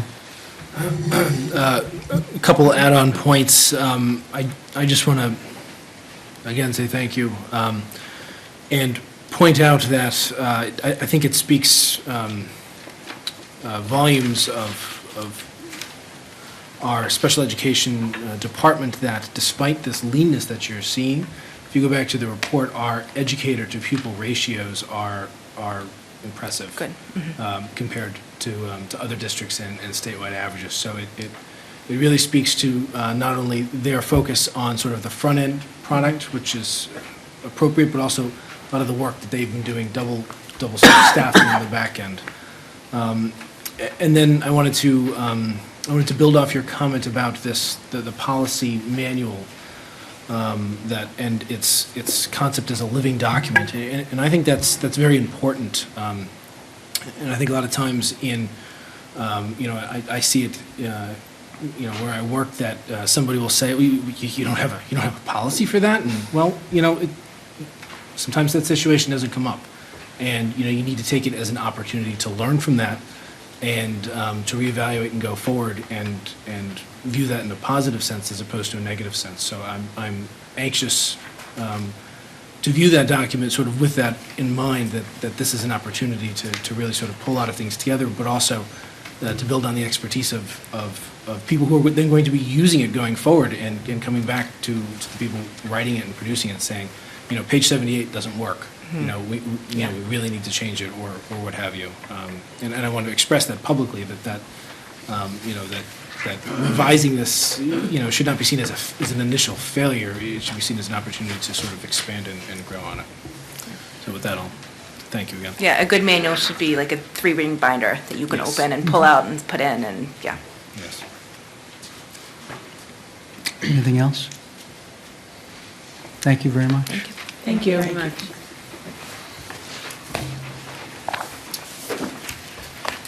Next item on the agenda is a follow-up on the Special Education Task Force. At our last meeting, we appointed Mr. Walker to the Special Education Inclusion Task Force, and I just wanted to take a moment to describe in greater detail what the task force's purpose is, who are the members of this task force, and what the intention is.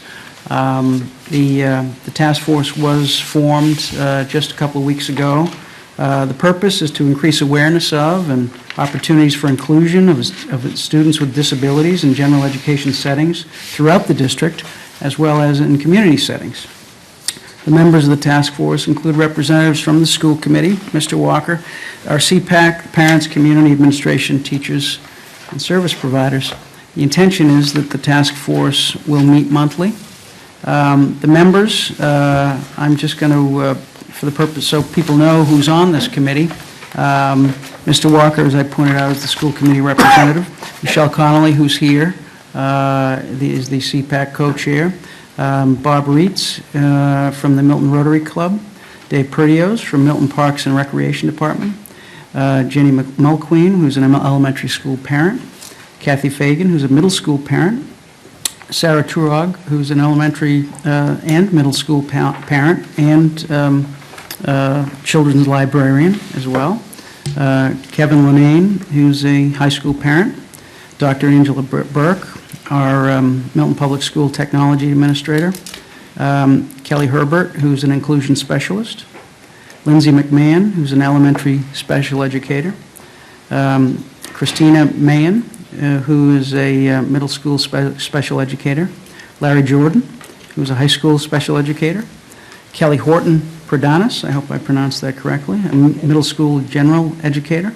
Kelly Losey, a high school general educator. Shannon Gallagher, who I think is here as well, who's one of the co-chairs of our inclusion task force. Jonathan Redden, who is the principal at the Cunningham School, he's a co-chair as well. And Tracy Grandow, who's our director of pupil personnel, who is here as well, who's co-chair. So those are the members of the committee. I'm not sure if any of the co-chairs or anyone wants to just take a moment to talk about what the hopes are for the committee. I don't know if you want to, Michelle, or one of the co-chairs. Do you want to come up to the table, or?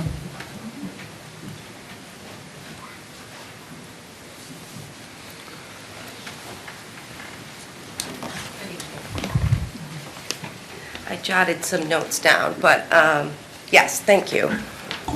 Let's do this. I'm Michelle Connolly, the co-chair of the CPAC. I just want to speak on behalf of our board, which many members are sitting over there, and the parents that we represent in the district. First and foremost, I want to thank the administration and Tracy Grandow and PCG for the comprehensive special education review. Many of the district concerns that we have addressed as a CPAC were outlined in that review. And we look forward to the opportunity on Wednesday, March 16th at the Glover Library. They'll be presenting this to the parents in the district, and it will offer a great opportunity for them to ask questions and, provide any kind of feedback. So, as you're aware, our organization's district, our district concerns are based on parent concerns and feedback that we get from them. Then we take those concerns as a board and decide whether they seem systemic in nature or not. We're not bringing to the district any kind of concern that is individual. So when we presented our concerns back in January of 2015 to then Chairman Leroy Walker and member Mary Kelly, we addressed the social emotional, the extended school year, extracurricular activities, also a lot of information about the written guidelines and the lack of written guidelines that we could share with parents. But number one on our list was the Inclusion Task Force. It wasn't the Inclusion Task Force at the time, it was inclusion. And I think at the time we meant two main questions of ours is is Milton Public Schools an inclusive district? And the second question is, what policies and strategies do you have in place to support inclusion? And so we went from there. We worked together throughout the year. We had a couple more meetings. We've arranged meetings with Superintendent Gormley on a monthly basis. We welcome the opportunity to work with Tracy Grandow. She has an open door policy to us, and she's been attending monthly CPAC parent meetings at night. So I just wanted to give you a little bit of the background. Our members have extensively researched articles and publications, sought out professional advice, looked at best practices and evidence-based benefits of inclusion, and they've done a lot of work on that. And it was very helpful that Dr. Harris' Massachusetts study, we could all refer to that, which is fairly recent on inclusion. So we worked hard, and we improved communication, I think, and we brought down some barriers that I think that existed before. So the positive outcome, one of the top, is this inclusion task force. We are 100% behind the formation of this inclusion task force.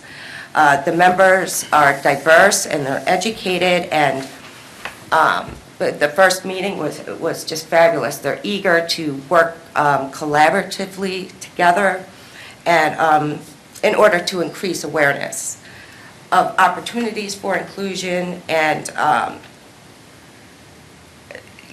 when we shared our ideas, it was interesting because what we needed to do is come up with what is inclusion and the definitions of it. So I think that was interesting, and which leads me to just leave you with this. Inclusion is not a privilege. It's a right. In fact, it's a civil right.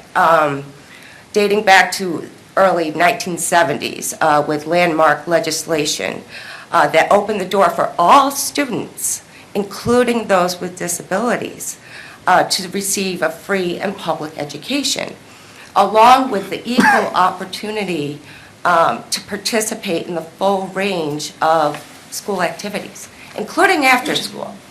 And then in 1997, with the reauthorization of the federal legislation for IDEA,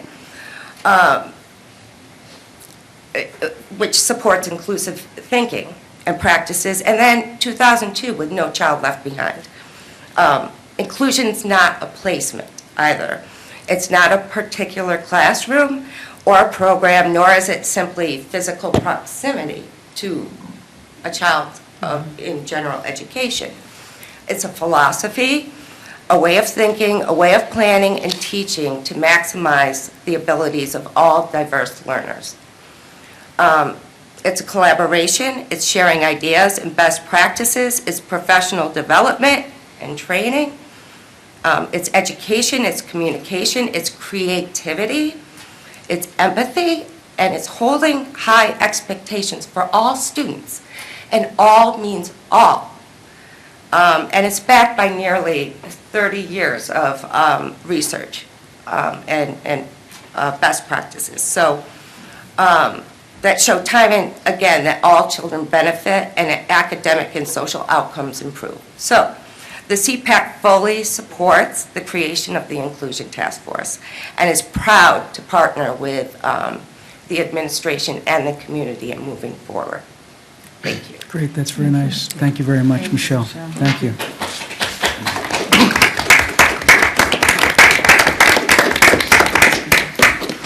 All right, we have, I'd like to take, I think we have our Pierce Middle School, so I'd like to take that out of order on the agenda, if that's okay with everyone. And we'll come back to items 4C and 4D, and we'll move right in, if that's okay with the superintendent, Absolutely. to the Pierce Middle School Site Council. Mr. Sullivan, could you help them pull up those chairs for me? Up to this table for them all?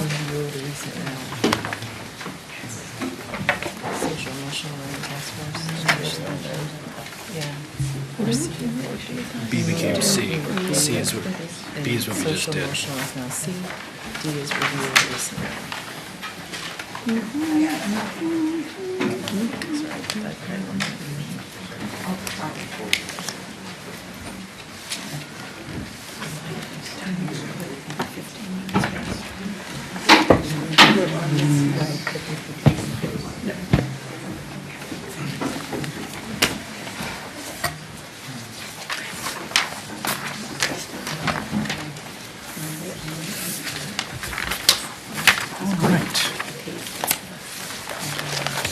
want to welcome the Pierce Site Council, the Pierce Middle School Site Council to the table, and ask Dr. Karen Spalding, principal, to make introductions.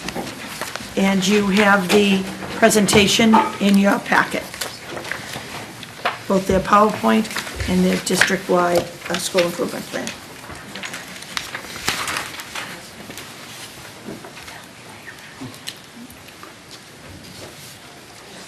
No, yeah, press the,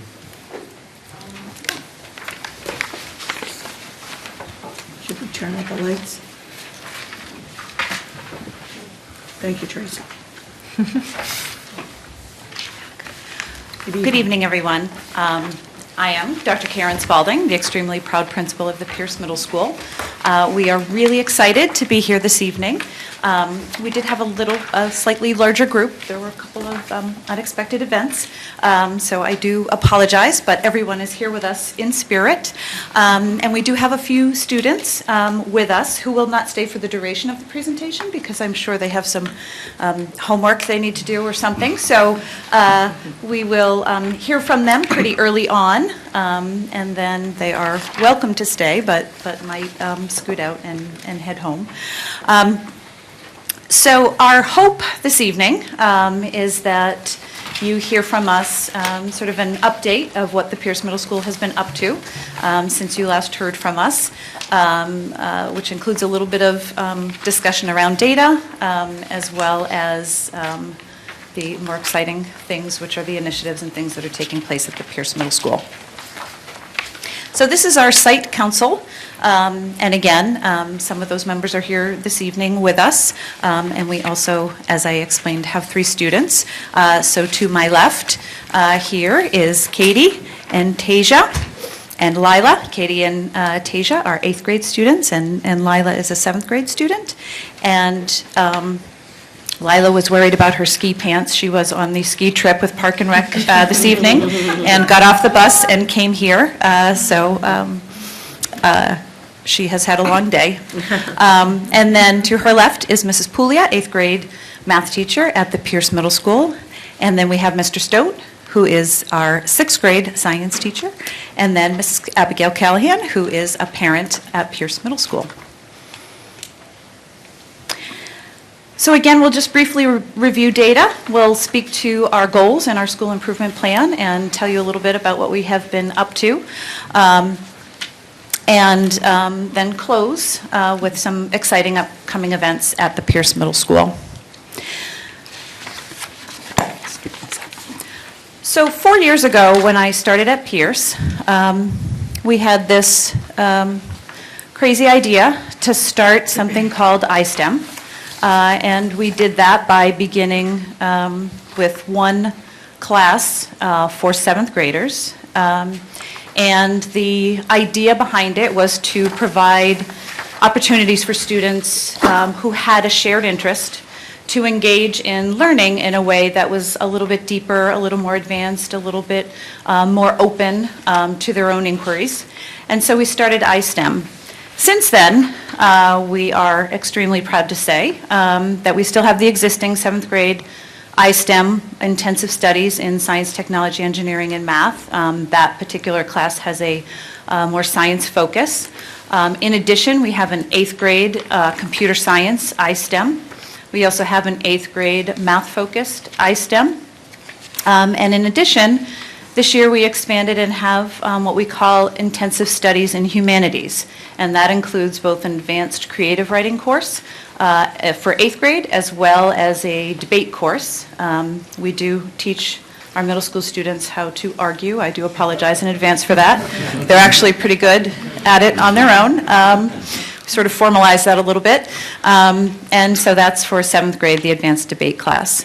So this evening, I invited Katie and Tasia and Lila to come and just give you a little bit of, from the students' perspective, because those courses have expanded and we have a lot of recent exciting programming happening.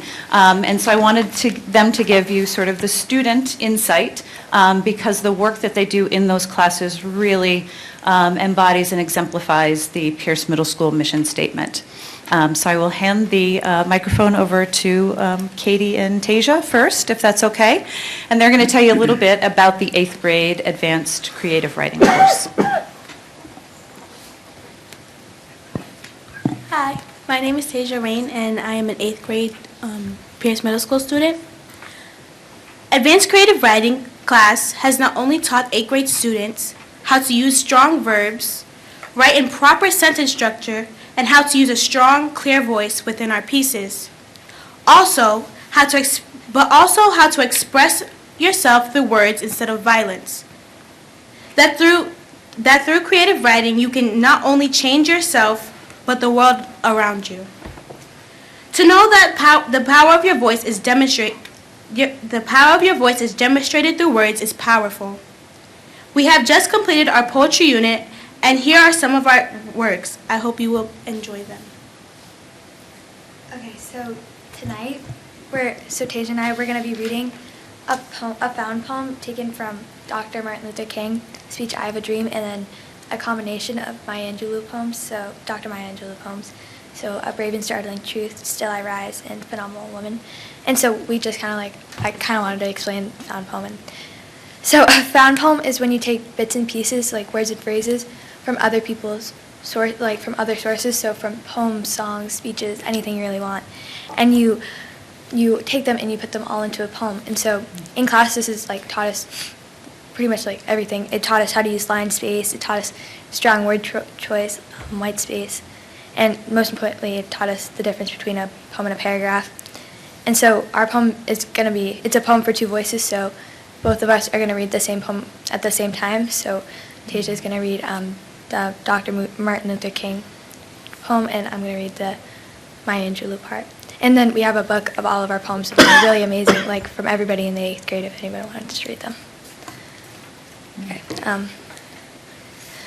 So, you may write me down in history with your bitter, twisted lies. In the process of gaining our rightful place.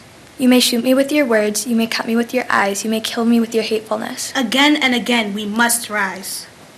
So go back to Mississippi, so go back to Georgia, go back knowing this can and will be changed. I say to you today, my friends, we are the possible, we are the miraculous. We hold these truths to be self-evident, that all men, women, are created equal. Phenomenally. I have a dream, and it's time we come to it, a brave and startling truth. There will be neither rest nor tranquility until we come to it. We, this people on this small and lonely planet, come to realize their destiny is tied up with ours, time after time. So let freedom ring from every hill and molehill of Mississippi. Let freedom ring from Stone Mountain of Georgia. Come songs of such exquisite sweetness. Let freedom ring. But how do we get there? It's in the reach of our arms, the span of our hips, the stride of our step, the curl of our lips. When we come to it, the rough places will be made plain, and the crooked places will be made straight. When we come to it, a brave and startling truth.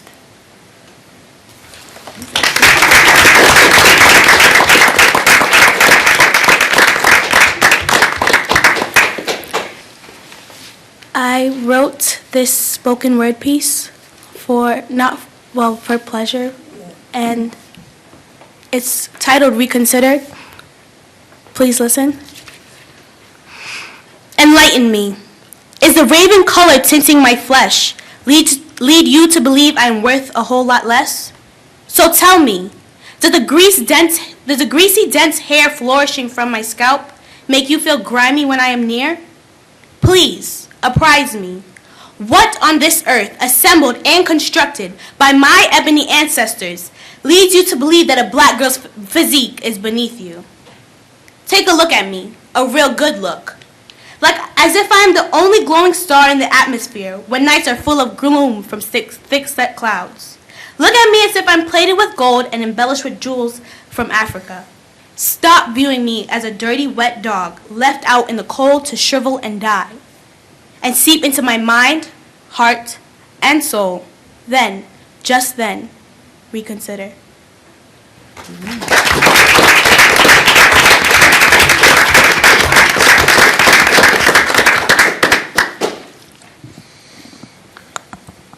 Tasia makes me cry every time. Should have brought the tissues up. Bravo, ladies. In addition, we have Lila here, who will speak to her experience in iSTEM. She also participated in the science fair. She also happened to participate in Model UN as well, but she's going to speak a little bit about iSTEM.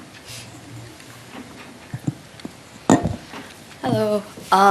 So I'm Lila, and in STEM, I think it's really important that we have an extra science class because I'm really interested in science, and lots of other people that I know are very interested in science, and it's very different than what the average science class is because there's more hands-on activities, and also we do a lot of experiments with different sciences. We did physics yesterday, and we just do all different sciences, and I want to be a scientist when I grow up, so it is a really good class for me because you learn so many different things about so many different things, like different sciences, and that's kind of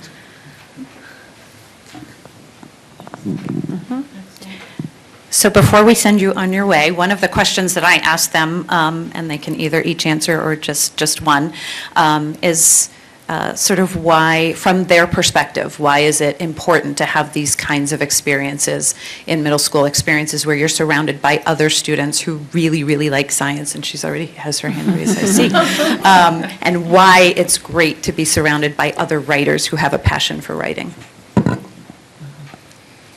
Well, personally for me, I feel that it's very important to be around other people that share the same passion as you, and you even have a class to learn more about what you want to do or what you really like. And having those people around you that really care about what you like, it helps you to grow as a writer and find different ways to write and think about new things in different ways. You may think about something one way and another person may think about it another way, and together you can create a piece or anything that's really strong and it portrays the meaning that you really want people to hear from you. So I find that very important, that we have people who really share what we like together. Excellent.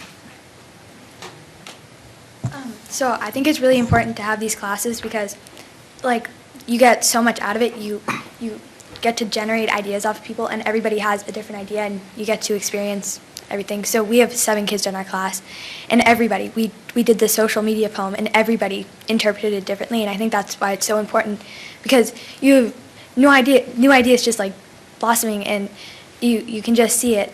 And if you were in a class with, I don't know, 30 kids, and you might just have one of the same poems because nobody's like really into it. But in our writing class, we have 7 kids, and we have 7 kids in our class, and there are probably 30 kids in the program, and they're all just really fantastic at it, and it's really awesome. So.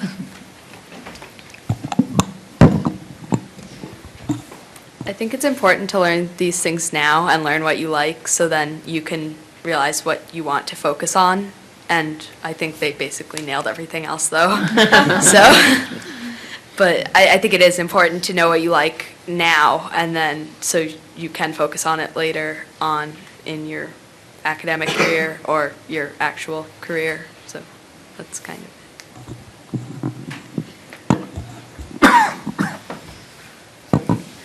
I want to again thank the 3 of you. You are welcome to stay. I don't know if you have any, I'm not sure if I'm allowed to change the order of things, but I did want to let them off the hook. You can because I didn't know change how the late. order. Okay, You can so change the order. We should have asked for permission. So I don't know if anyone has questions for them before they are on their way, and then we can continue with the presentation. I think Ms. Bagley-Jones has a question. I'm not sure if it's a question other than what an exceptional group of young women you are and how far you will go in life. It's amazing to see what you three just did. I feel very fortunate to have seen it. And I'm wondering, as you were speaking your poem, I was wondering, where can they go do this? They have to, other people have to see them do this. And I thought of certain open mics in Milton, where poetry is part of the artistic expression. But I hope that there's a way to showcase this type of work. I know you can, the iSTEM program showcase them a little bit easier because there's concrete things to it. Yeah, exactly. But just the way you all spoke and carried yourself and what incredible young women they are. So if there's a way to showcase your work, you have an idea already? Well, yeah, well, we built stuff too, so we have a book of poems. If you guys I'd love wanna to read it. see it, pass it around. Ms. Varela? Just to echo what Ms. Bagley-Jones said, Dr. Spalding, I know you mentioned the debate team, and I know we have a very successful debate team up here. But I did a ton of speech and debate in my day in high school and college and loved it. But I did a ton of oral interpretation, which is all part of the same forensic umbrella. And I would love to see, especially seeing talent like this in the middle school, I would love to see that debate team, which is all part of the same forensic society, because there's a debate arm, and then there's individual events, and you do prose, you do poetry, you do dramatic duo. A lot of the times they're hosted the same day, there's a debate end. But it would be a phenomenal extension as these kids get older and grow to be able, district-wide, to add a individual events arm onto the speech and debate team, because it's a remarkable environment to be able to express themselves in poetry and those events. So you'd probably win at nationals by the time you're a junior at this pace. So yeah, thank you for sharing. Great job. I think no one is surprised that Ms. Varela did a fair bit of speech in high school. Ms. Padera. Yeah, I think I just wanted to congratulate Dr. Spalding on, if you look a lot at the news right now, some of the focus has been the controversy of all the iSTEM programs that schools are offering and how they're kind of closing out. Is that taking away, because some of the creativity, the creative writing, the arts classes, music classes are being cut to make room budgetarily or space-wise for iSTEM programs. And iSTEM programs are great, I'm not saying they're not, but if your passion is something different, and that's what gets you through the day sometimes, or gets you excited about all of their learning, then we have to include all of that in the school day, not just focus, because that's the push right now, that we have to make sure we make room for all of that, because I think one parent had said to me, your iPhone isn't just about, science, it's about creativity.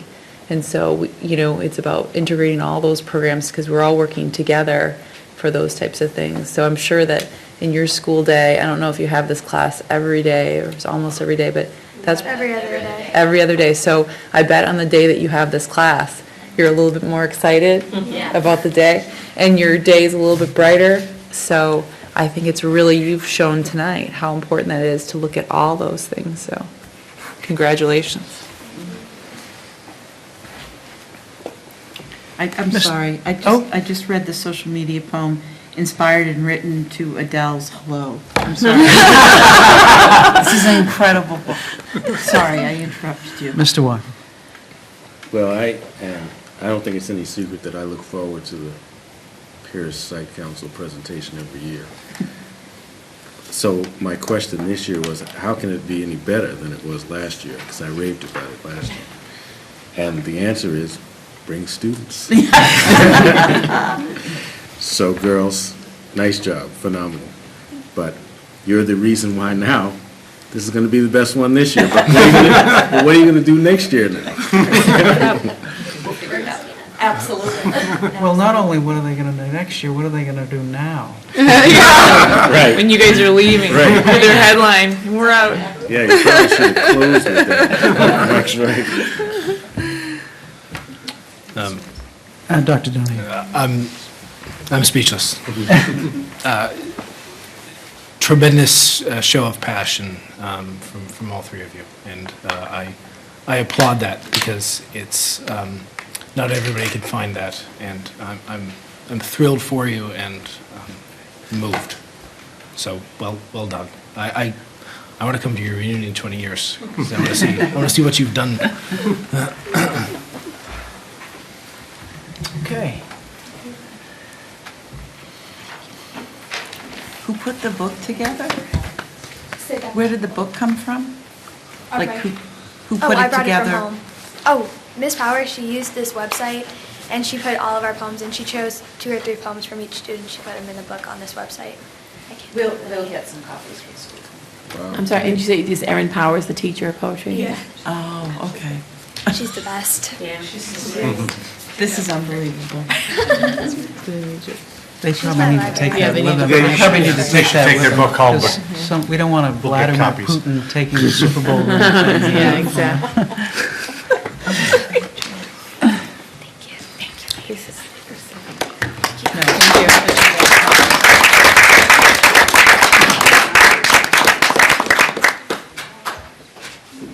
And thank you to their parents for bringing them this evening, too.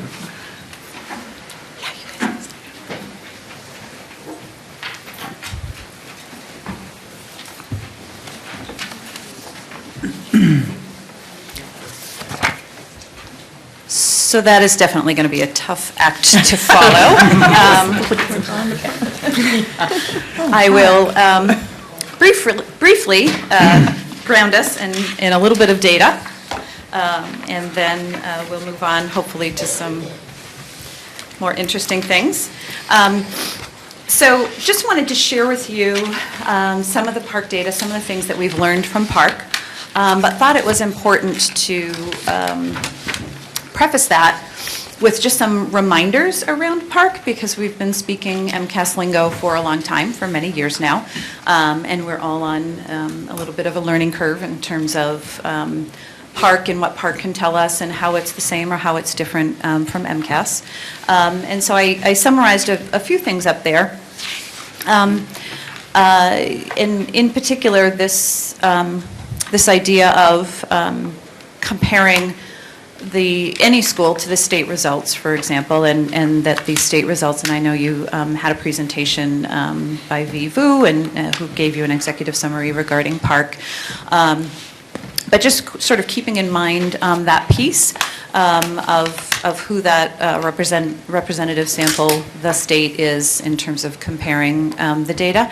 And the piece in particular that we've been having some conversation about, and I do want to say out loud that the quote that's up there regarding what we are learning regarding students who took the computer-based park versus the paper and pencil park is not up there to excuse data, to rationalize it, to do any of those things, but rather, part of our presentation last year, we had a quote in there that talked about this idea of making sure that we understand the problem before we try to put into place the solution. And so we are absolutely committed to really understanding why our data look the way they look, and what are the trends, what are the patterns, so that we can make sure that what we're putting into place really responds to that. And so we have been having some conversation about the computer-based piece, so I just wanted to clarify why that was in there. So this is a really dense slide, and it's called a quick look, although it has a number of things in it. But what we tried to include here is just kind of an overview of some of the data and some of the subgroup data. There are many other things that we have teased out of the data. But that first piece about, so that has to do with MCAS, of course, and I'll speak to that more specifically with the first goal. But the percentage of students scoring in advanced and proficient categories on the MCAS was up this year again, which was exciting for us. In terms of the PARCC results, the ELA and math, the percent scoring level 4 and 5 was higher than the state at all 3 grade levels. This next one is interesting. The percentage of points above the state was notably higher for math as compared to ELA. And that's actually a pattern that's opposite what most districts experienced across the state, that relatively the ELA is higher. So we've been pulling back the layers of why that is. And in fact, some of our percentages, when you look at the ELA data compared to the math data are actually more impressive for some grade levels. So we're sort of peeling back the layers again. That's a pattern that's different than what we saw in MCAS, so we're sort of trying to figure out what that means. And then in terms of our subgroups, similar to what we've seen before, relatively speaking, our subgroups earned fewer CPI points. Just a reminder that CPI points are those points that are earned depending on what level students scored, what level of proficiency students had. They're a little bit different. I won't go into extreme detail now, but it's, again, slightly sort of keeping in mind it's different than it was for MCAS, but it's sort of a language that we've gotten used to. And when we looked at subgroups in particular, it is the students with disabilities subgroup that we see the largest gap when we look at CPI points. The difference in gap was very small. 8th grade ELA, when we looked at the economically disadvantaged versus non-economically disadvantaged, as well as African American Black subgroup, compared to the white subgroup. And then the median, when we looked at student growth percentiles, and they call it a median transitional student growth percentile, because again, you're shifting from an MCAS history to a PARCC history. And when we looked at those student growth percentiles, in some areas, that second to last bullet, in some areas definitely saw it higher for certain areas and certain subgroups, but in particular that last bullet, which I wish I could make size 72 font, but that transitional SGP for students in the African American Black subgroup was significantly higher. The state usually uses 10 points as their sort of, if it's more than 10 points, then you can feel like there's a real reason behind that, something's going on in a positive direction.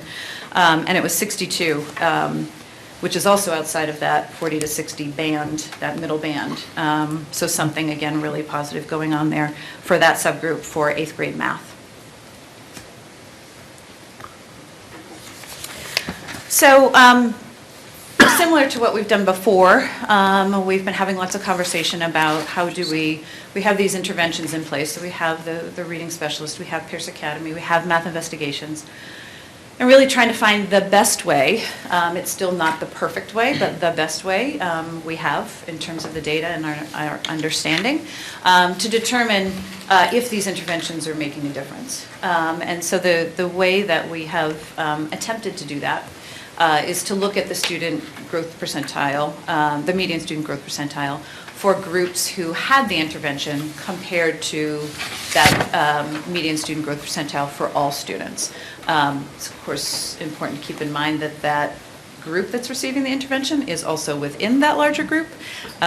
So it's still a little gray and not quite as clean as we'd like it to be, but it is difficult to determine that exactly it was that intervention that made the difference. But we see some interesting things. So in terms of the targeted reading intervention, so that is support from our reading specialist. When we look at those numbers, the pattern that we saw last year of students who are receiving it every day versus every other day, that there's a bit of a difference there, which we would expect. But for students that receive the intervention every day, we see that student growth percentile at 49, and that's compared to the overall student growth percentile, which was only 36. So again, more than 10-point difference which gives us some promising information that that reading intervention is making a difference. The difference between those getting it every other day and the across the grades, or the aggregate, is just about 4 points, which again is not that 10, however, just slightly higher. Pierce Academy has us scratching our heads a little bit. I'll just be honest with that. We are trying to figure out what's working, what's not working with that program, and trying to really assess if it's a program that is leading to success. We actually looked at both the math and the ELA, and as you can see in terms of the numbers, the transitional median student growth percentile for students in Pierce Academy for math is much higher than ELA. And then when you compare those to the aggregate, the math is right on par. The ELA is actually lower than the aggregate. So we've been having conversations around why that particular group is a group that we would describe as at risk. At risk in the sense that we've identified them as students who would benefit from an extended day. So they are students who typically are struggling in school anyways. So we're trying to figure that piece out a little bit. And in a slide or two, there are some thoughts about what might be going on there. Some really promising results in terms of math investigations. And so when we look at by grade, in every case, the transitional median student growth percentile for students who are taking math investigations is higher than that for all. And we see that dramatic difference, 72 transitional median student growth percentile for students in the 8th grade taking math investigations, which is 21 student growth percentile points, incredible impact in terms of math investigations. And we'll talk again, once we get to the goals of proficiency gap, sort of what we think might be going on with some of those things. I will be handing over the microphone shortly. I apologize. Just realized I'm talking a little bit. Sorry. Of the 3 goals, this is the one, of course, I was looking most forward to reporting out on. We did establish a goal that we wanted to increase proficiency in science for all students by implementing new science curriculum units, which again, I will say out loud, we are extremely grateful to the advancement budget and the support that it gave us around science. What we hoped would happen by 2017 is that the percentage of students who were scoring proficient in advance would increase by 20% by May of 2017. And as we look at, so I put sort of a little bit of a historical trend of what has been happening in the proficient advanced category, and we have gone up by 6 percentage points each year, 2013, 2014, 2015. And so if you sort of project that out, we're on a pretty good trajectory to hopefully meet that goal by 2017, which is exciting. And then in addition to that, we've also, as you might imagine, been keeping an eye on the warning and failing category, just because that's important as well. And that was cut in half from 2014 to 2015 data. And then where are we now in terms of the proficiency gap? Again, the subgroups, students with disabilities is the one that we have the largest gap in. And there is some very promising sort of data in terms of the African American Black subgroup, which is definitely directly related to some very targeted work that teachers have been doing around data and that kind of thing, which I can speak to on the next slide.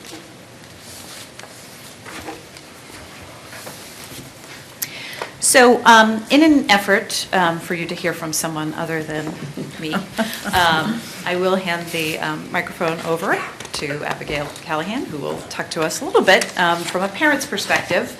One of our hopes was to increase a presence for science at the Pierce Middle School. And so she'll speak a little bit to the extent to which that has happened. Well, and I think I've already been outdone by the iSTEM talk from Lila, so I won't speak for very long and hand it over to Mr. Stowe, but certainly I think my daughter is a 7th grader at Pierce and is participating in the iSTEM and also has benefited from the new curriculum, which is, I can say from her experience is much more hands-on and investigative than she anticipated. So I think that she sort of would echo what Lila said in terms of being able to really sit with a peer group who's interested in the same things. So I don't know if I can talk so quickly. Well, from a teacher's perspective, I'll run through the list here. This year, we are in year 2 of implementing an integrated science curriculum. Things are going great. We're getting more comfortable. I think it'll continue to contribute to our success. For example, in grade 6, the way this is expressed is that at the start of the year, I teach earth science, which involves physics is sort of integrated into that, thermodynamics, convection currents. Right now I'm teaching waves, light and sound, energy, and then I'm transitioning to life science to finish out the year. So it's integrated. In terms of professional development, today was a professional development day, and we spent the afternoon sharing strategies that work with kids who are struggling.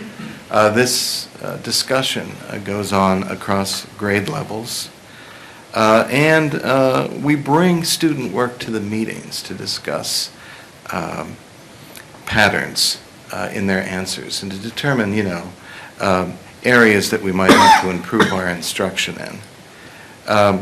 It's content focused. There's a ponding activity listed up there. And as you know, the outdoor classroom is a special interest of mine, and we're hoping to get out there this spring.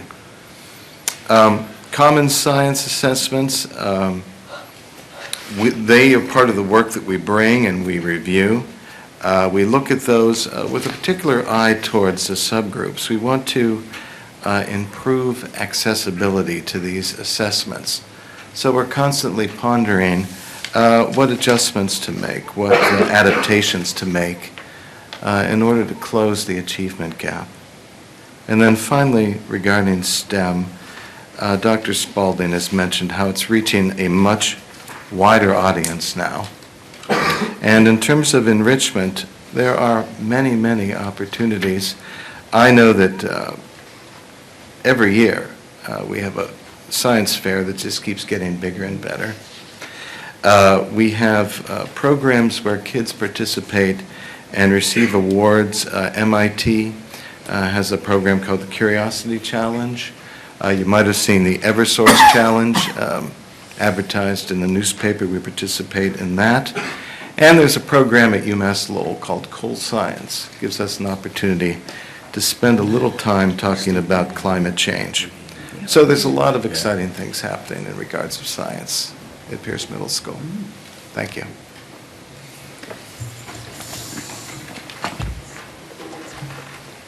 So one of the things that Mr. Stote made reference to in terms of the targeted work the science department is doing around data and data use and looking at student work is actually serving as a model that other departments will be using as well. And they do, they look at their common assessment data collaboratively, and they come up with strategies. They look for patterns for science misconceptions and things like that. And then they have these target student data sheets where they list students who they are concerned about based on the data, and they work together both at grade level as well as I did an observation when they were across grade level. So teachers who had the students the year before can share their stories of what worked with that student and that kind of thing. And it's really an incredibly collaborative sort of venture within the science department. And finally, especially because it's over in the corner, and I know you probably can't see it on the camera, it's deflated over in the corner, but Star Lab I do want to just give a shout out to the Milton Foundation for Education for working so hard with Fund Need last year. The high school physics courses and astronomy group or two has been using it the last couple of days, so it's up here. But we had a creativity and innovation grant that we got from the Department of Education last year, and we targeted sort of developing some robotics curriculum and iPads and things like that. And then we reapplied and got another $14,000 this year, and targeted some of that money toward professional development to use Star Lab, and we actually included some elementary teachers as well. So we're really excited that that's getting used in the district as well.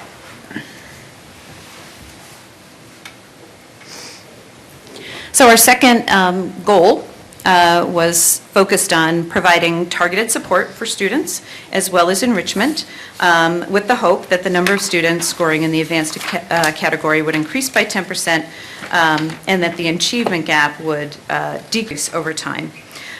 So in terms of the advanced category, when we look at the advanced category for science, technology, and engineering on the MCAS, that has remained pretty stable for the last couple of years. I spoke to the proficient and advanced percentage going up. That's mostly an increase, or is an increase in the proficient level.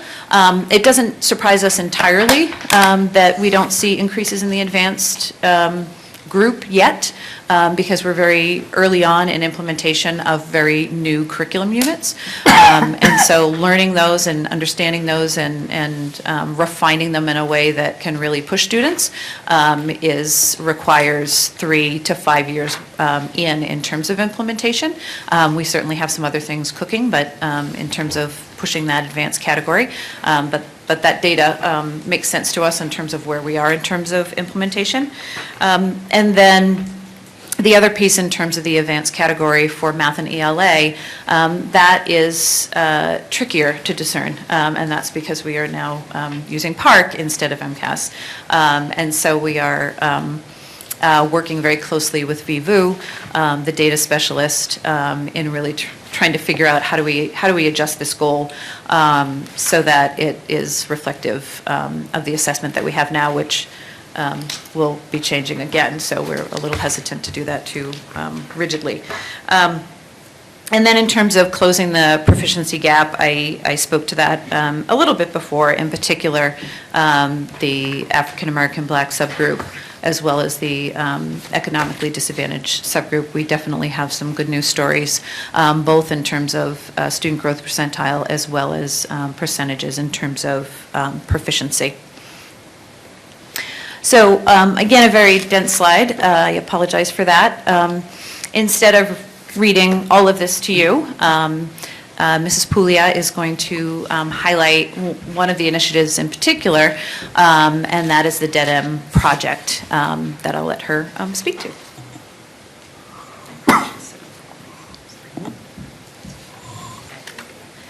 So I've been taking part in a project since last summer, and it involves some of the math department at Pierce, not all of us, and it's going to be over the course of a lot of years, and I'm not exactly sure when it's going to end, but it's quite a commitment that we've all put ourselves in.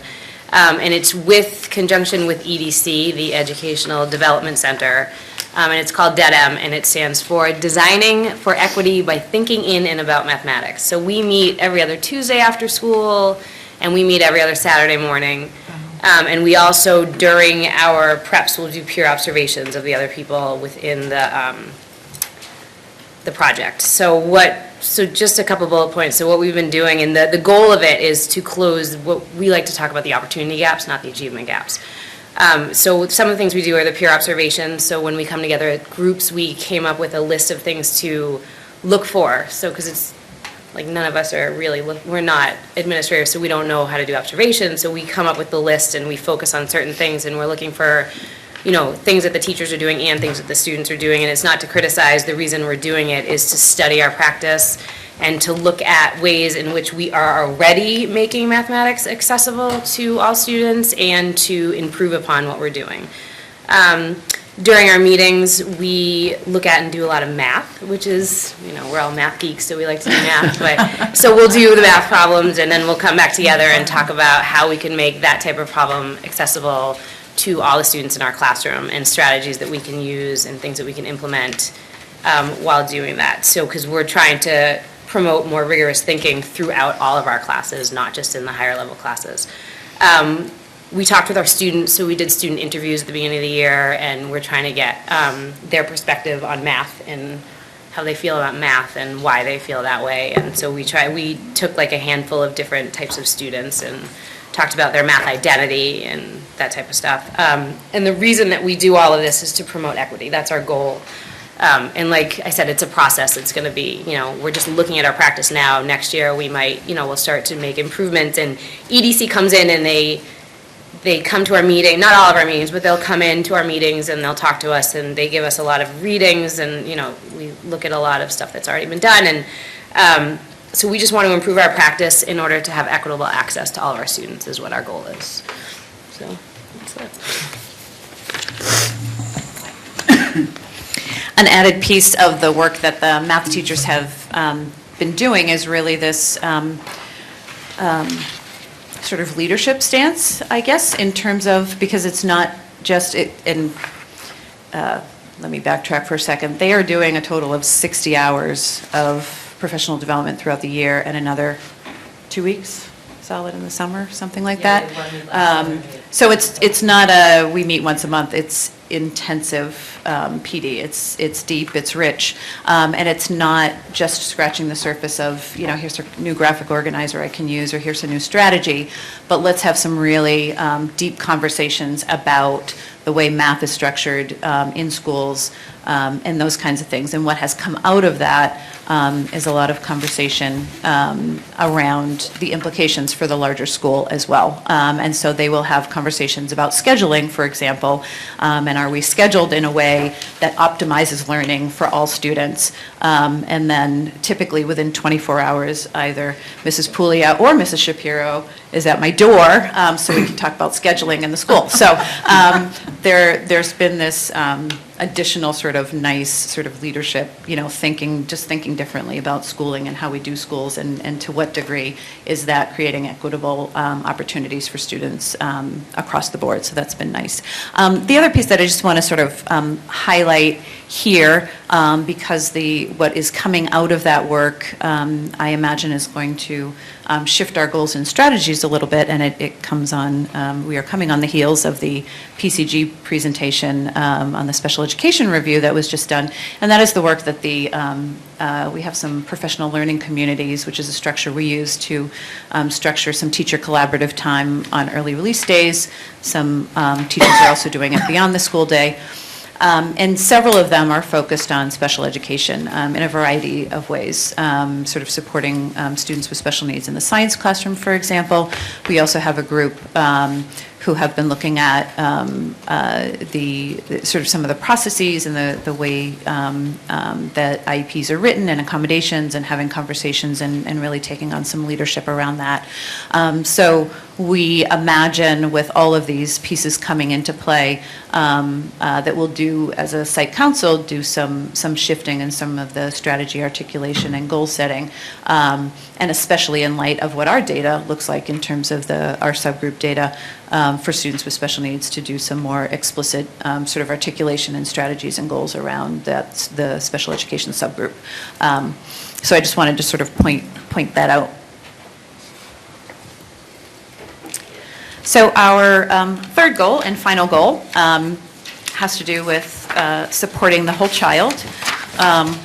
And just as in the interest of full transparency, this is our least well-written goal. And the reason for that, or part of the reason for that, is we don't really have any good measures yet for this goal. So this goal has to do with supporting the whole child. It has to do with social emotional learning. It has to do with students are more than just the math test that they took last Friday.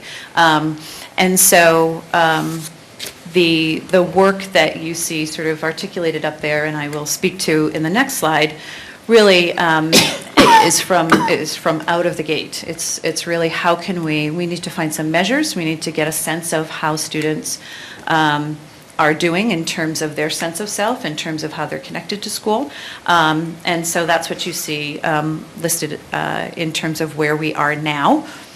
And then here, when we sort of look at our strategies, it was so nice to just write the word done after 3.1 up there, because physical education and health is required for all students at the Pierce Middle School. Again, want to publicly thank the school committee for supporting that. And the health program and the phys ed program is, in my opinion, absolutely a model for other middle schools in terms of how to engage students in ongoing physical activity, as well as a skill-based program to make healthy decisions. And so some of the things that we have going on is we have been partnering with the Milton Substance Abuse Prevention Coalition in a variety of ways through certainly the subcommittee of the school committee, the Health and Wellness Committee, but they actually just today conducted a focus group with about 9 eighth graders to get some more information about some of the behaviors and such, especially around substance abuse. So those took place today. And in addition, they've been meeting with us to help us sort of figure out how can we measure, again, some of the behaviors, some of the attitudes, some of the belief systems that students might have that would be informative to us in terms of our programming at school. And then we also have 2 grants that are in the hands of the Department of Education. One of them we submitted back in November, so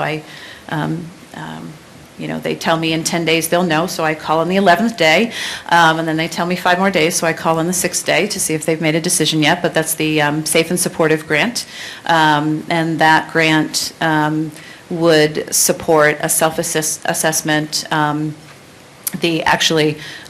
Tucker School, so I wrote Tucker School and the high school and Pierce into that grant, and what the money would be targeted for is a self-assessment in a variety of areas, but around focused primarily on social emotional learning and really positive behaviors and healthy decision making and things like that, and really assesses all of those dimensions like leadership and protocols and things like that, so that schools can then target their efforts in terms of improving in that area. So we are waiting to hear from that. And then the most recent one that was hand-delivered on Monday is one targeted to prevent teen dating violence. And so that particular one, we partnered with a Milton Public School parent, Casey Corcoran, who happens to be an expert in the field and has a child at Collycut, I believe. A little one, I've got to wait a little while. But that particular one, the sort of rationale for targeting it at the middle school level is because really that's what the literature says is we have to develop in students sort of these positive relationships, positive, healthy behaviors around relationships, and we need to do that early, and we need to do it before they start dating. And unfortunately, they start dating, whatever that might mean, in middle school or earlier sometimes.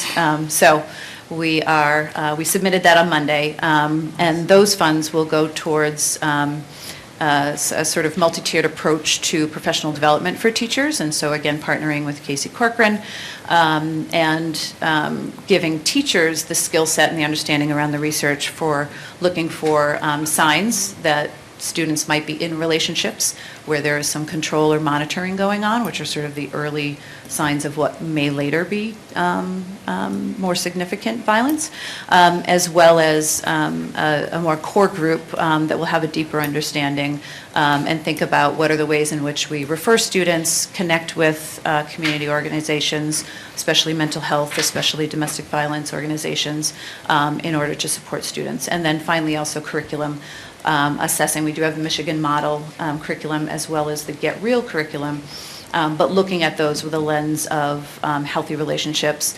and a focus on skills-based sort of teaching, and determine the degree to which what we have in place addresses those pieces, and if it doesn't address it well, to get additional curriculum. So we're excited about that. That's great.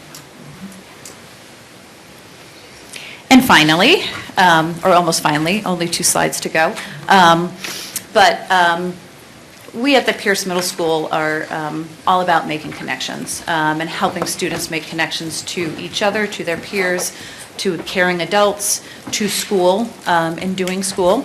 And we try to do that in a number of ways. And so I just put some of those up there. After school activities, cross country had 80 students, Pierce over 80 students actually, Pierce players over 100 students.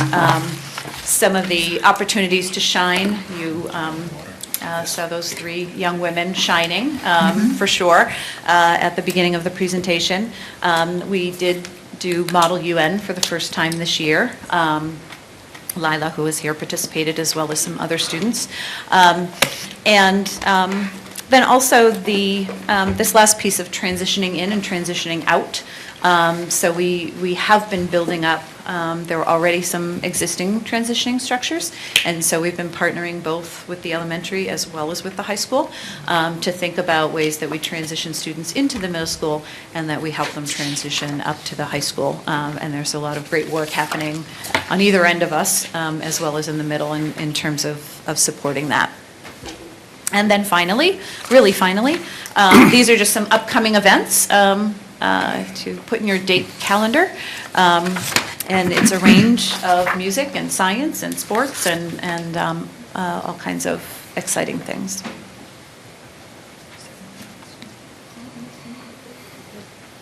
And I think we're good. Thank you. Ms. Bagley Jones. I, of course, have to say something. So I noted what you said about the EDC, the 60 hours, was it after school? So it's in weekend, summer, and after school. It's outside of school hours. And you're getting paid for that? We're getting paid for that. EDC it's a grant, it's a funded grant or something. Life Lagares is the one that got us involved with that last year. Good. Yeah. So that's something that you do on top of everything else, and you get a stipend for that. I mean, that's very impressive, and I know Ms. Shapiro, so I know how hard you all work on that. It's amazing. It's good because we have discussions that we Yeah. don't have time for Right. during the school hours, so Right. it is beneficial. It's impressive. Yeah.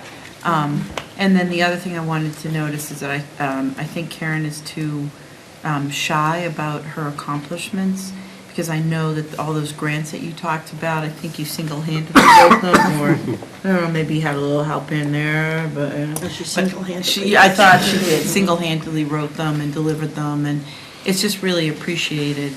And I mean, I think I know about them from being on the health and wellness with you, but your perspective on the whole child and your willingness to go above and beyond with trying to find those resources is just phenomenal and so appreciated. I just had to say that, I'm sorry.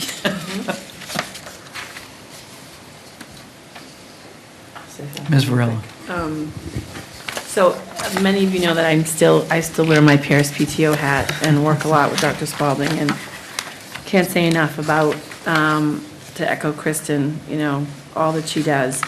I particularly did want to mention how impressed I have been as a Pierce parent and also as a PTO leadership committee member about the health and wellness that you spoke to on your goal number 3. But, earlier in the year, we had a health night that the PTO helped sponsor, and as well as the health teachers presented, and just gave and Barbara Perry, the school nurse, and just gave a really wonderful, comprehensive overview of all that's going on with regards to health and wellness.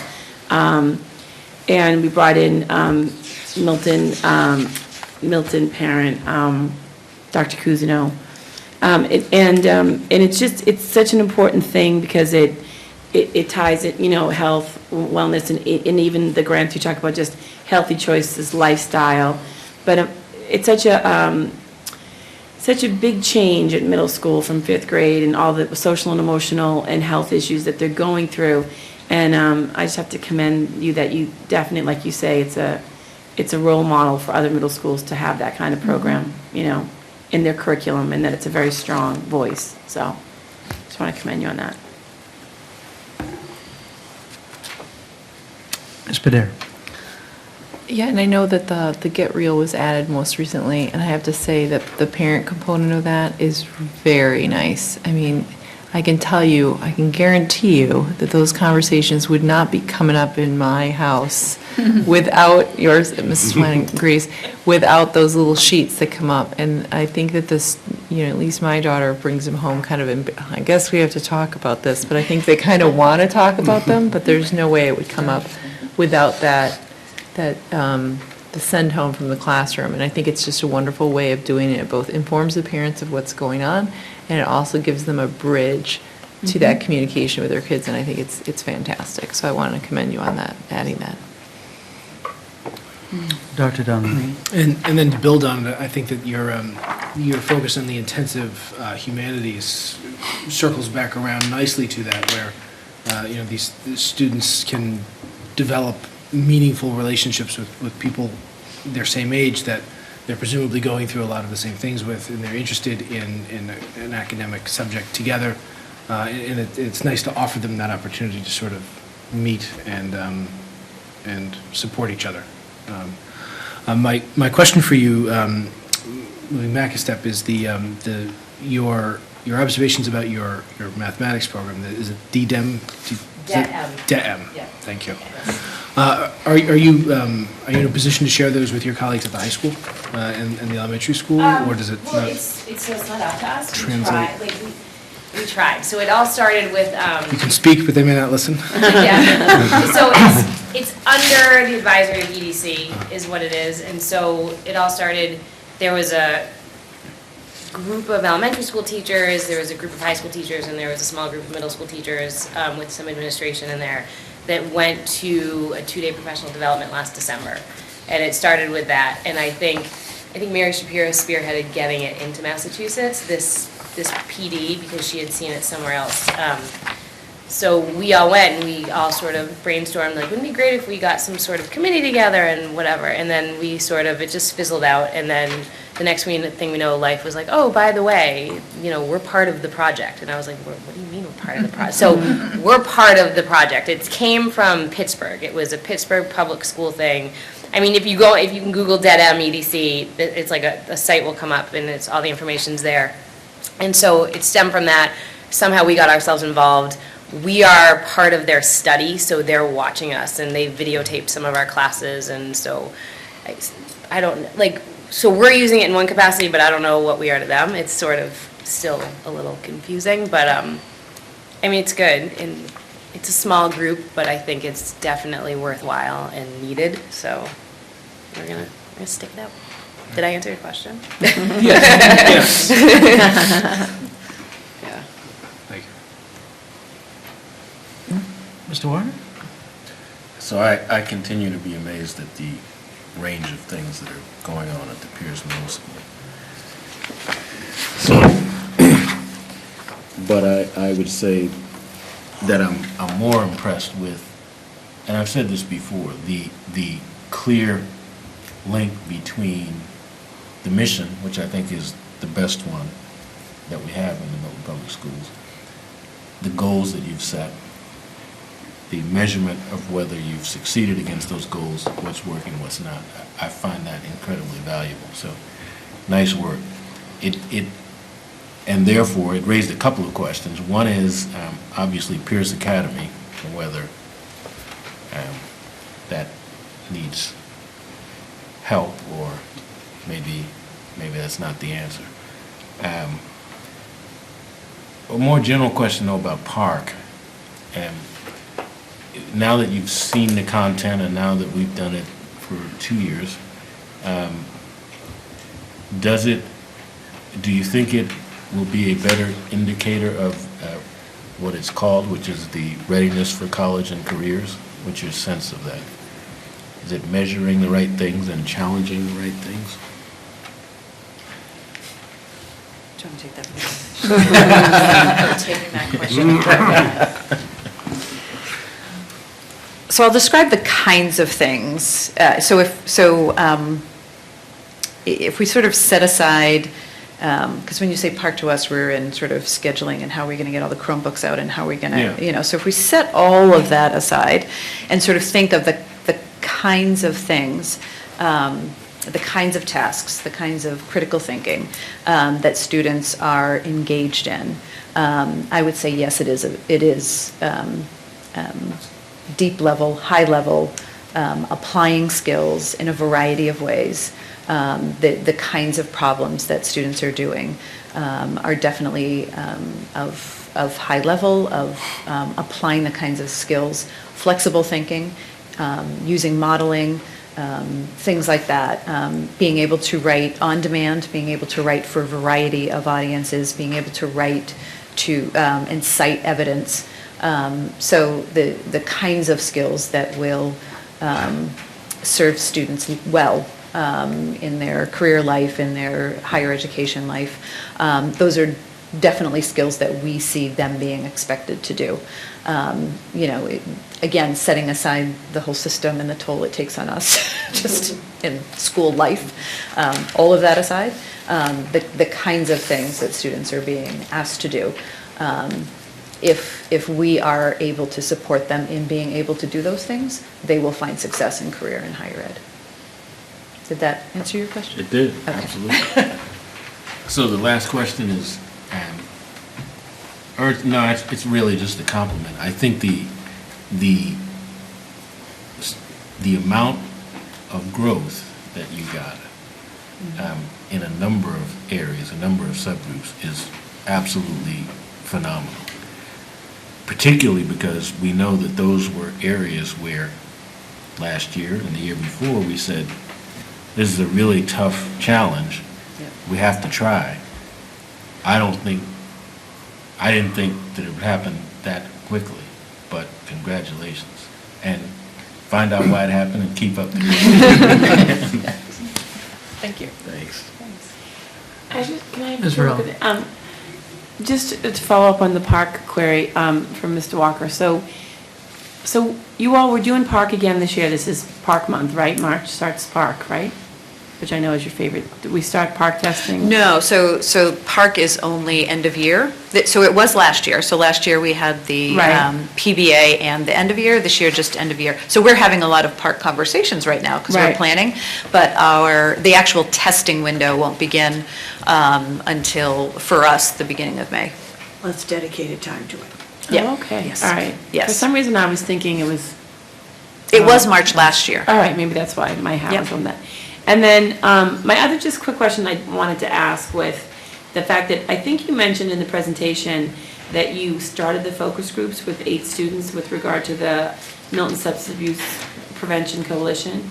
I know as a high school parent, I got a permission slip for that to participate, but my question is, did they go home to everybody and then those that were signed and went back, like, how did you choose maybe the groups that you're choosing? That's my first question.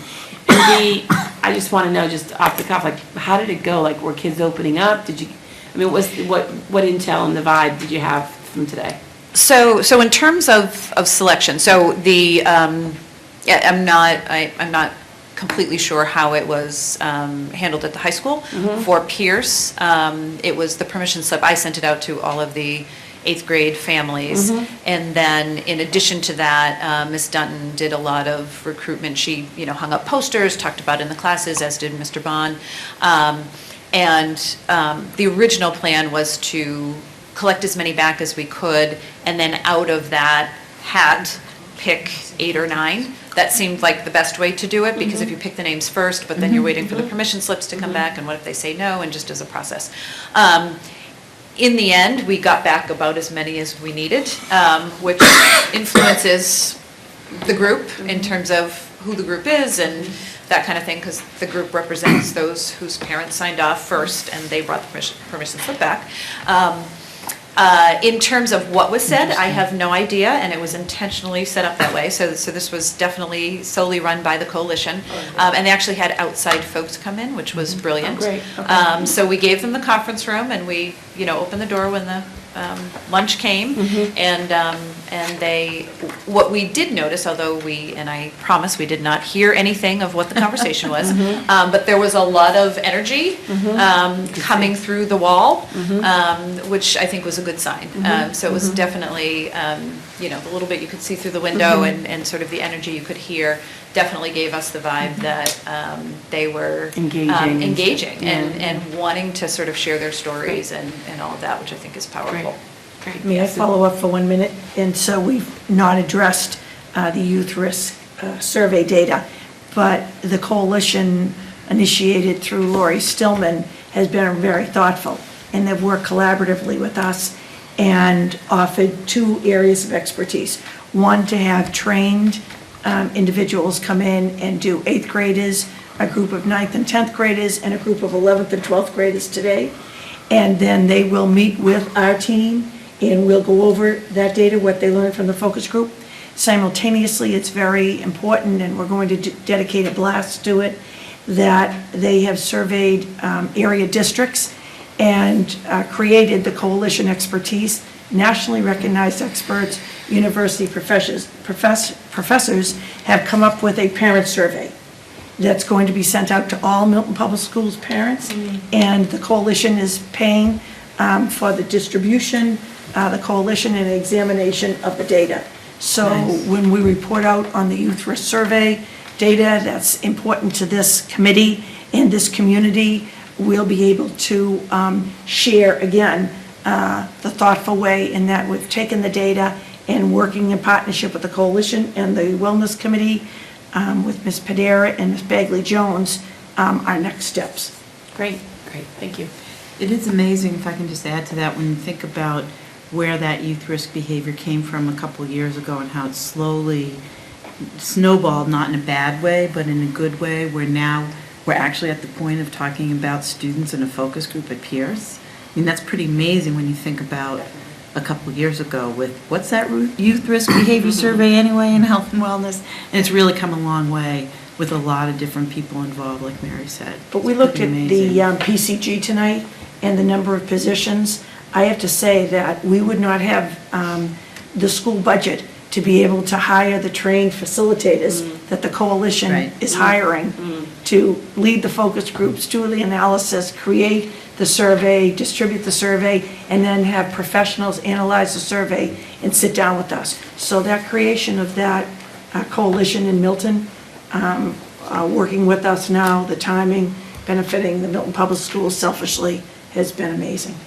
If I can just add to that, it's a very sad thing that we have such a successful coalition, right? We would hope not to have the need to have the coalition, right? But we do, and it is such a gift that they've been able to offer their expertise to us. It is such a gift. There's no way, Mary, that any of you could take on any of the work that they're doing or have the skill or the training, frankly. None of us do. So it is an amazing thing. And you guys, you've really cooperated with that at the Pierce, as they have everywhere, but you did another grant where you had a little mini evaluation looked at with some of the risk factors as well. So I just really want to acknowledge that. 2 quick things for me. First, a rhetorical question. Am I the only one who, when I listen to Mr. Stout, thinks I'm listening to Garrison Keillor talk about science?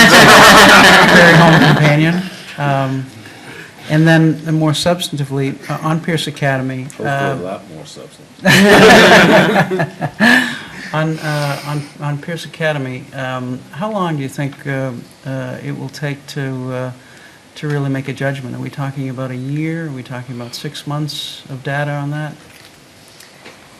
I think we need to find some additional, identify some additional data to collect regarding it.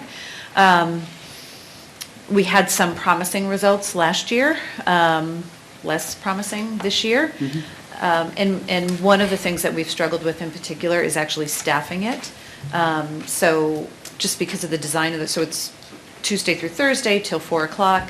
And we've really tried to have the same adult work with the same group of 10 or 12 students per grade level. And it's very hard to find a teacher who has that, who can give that commitment, because they are oftentimes, they give their own extra help to their own students. And so it's hard to do both of those things at the same time. So we have definitely struggled to staff it consistently. In 2 cases, for example, this year we had someone who was able to start the year through November until football season was over, because they were a coach somewhere else, and then then we could switch somebody else in, and so staffing it consistently has been difficult. The pieces that we've tried to work on sort of structurally to address some of that, so that at least it would look the same, no matter who was theoretically, no matter who was in the position, is we've tried to build up some protocols around goal setting and self-reflection and things like that, and have had some success with that. But staffing is a real challenge, and the needs of students are quite diverse. I mean, these are students who aren't necessarily, in some cases, connected to school in the first place, and we're making them stay an extra hour and a half every day. So we've really been trying to figure out ways to balance that with connecting them to school as well. So it's not seen as a punishment, but rather seen as, a gift, for lack of a better word, Or at least an opportunity. Or at least an opportunity, yeah, that's a better word. And there are definitely some students, I did have 2 students in Spalding Academy last year. And it was the day before Thanksgiving, or the day before Thanksgiving. And, after school activities typically are canceled the day before a vacation or a break.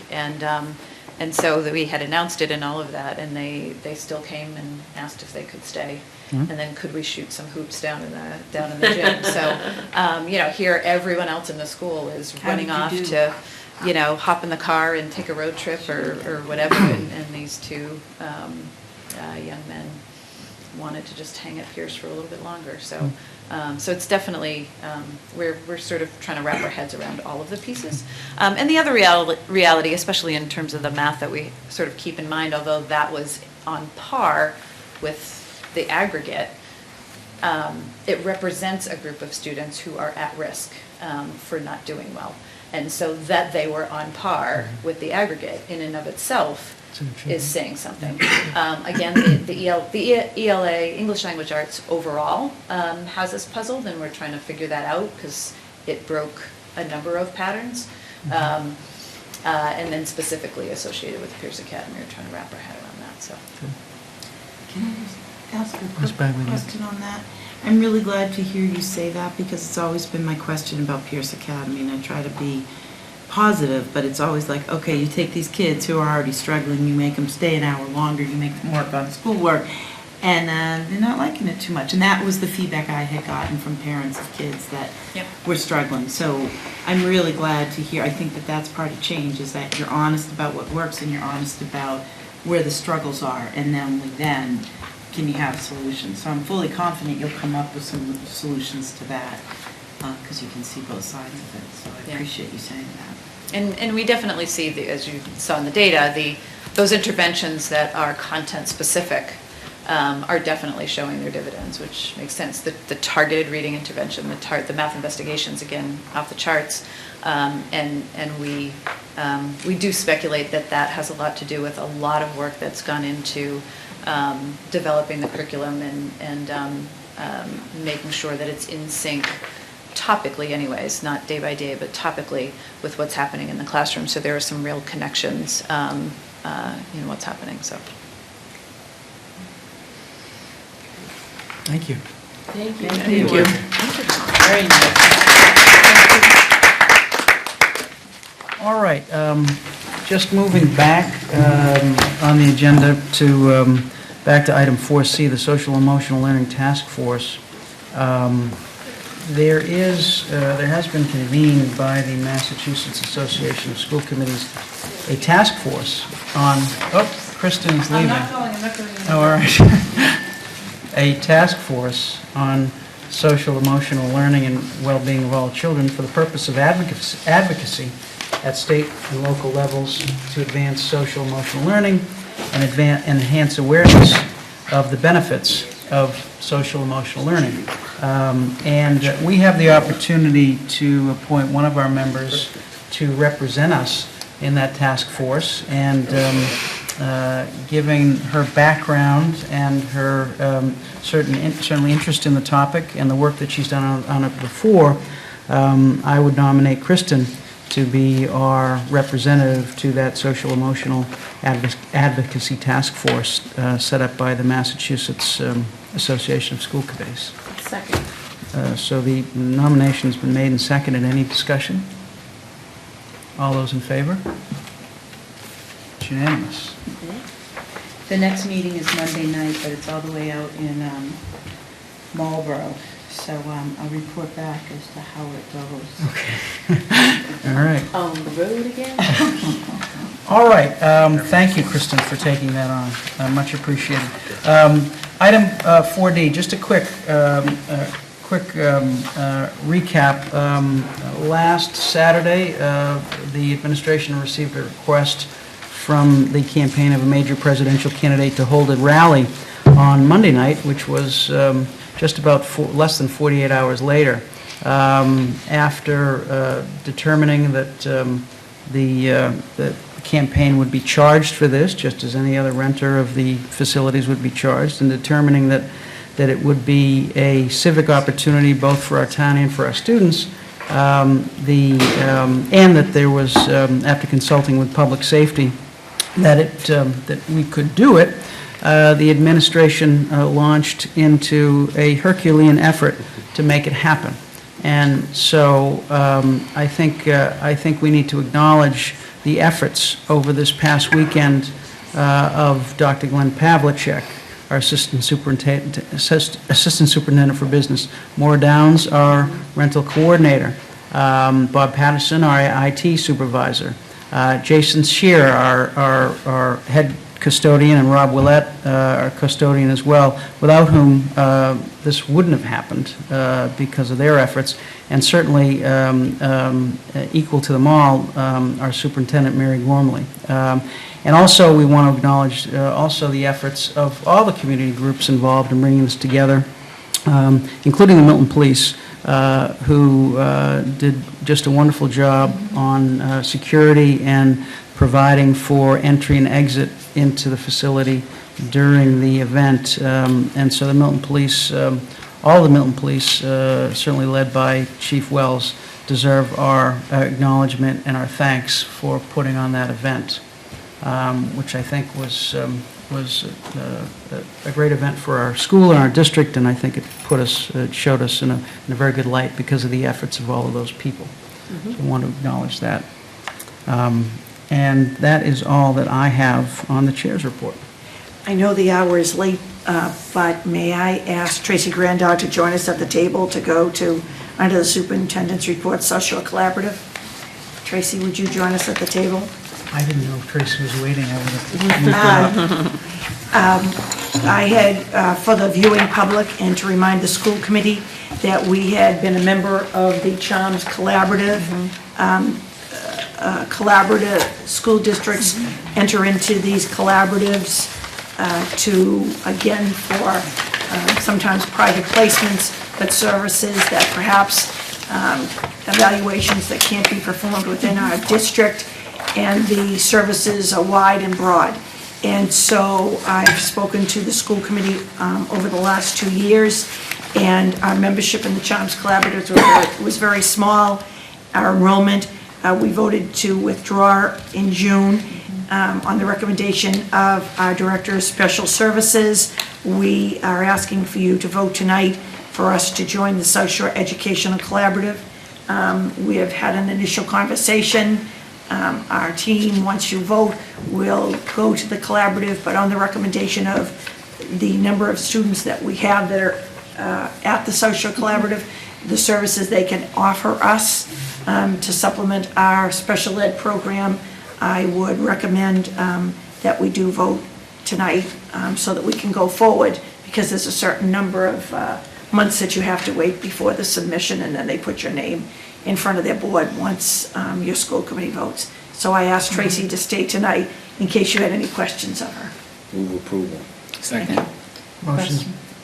Motion been made and seconded. Ms. Bagley Jones. So Tracy and Mary, of these programs here, they all look great.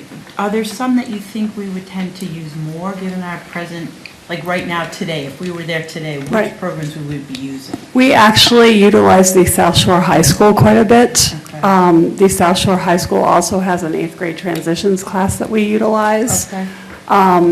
We would probably also use, there's the Quest program, I believe, Yeah. and the mini school.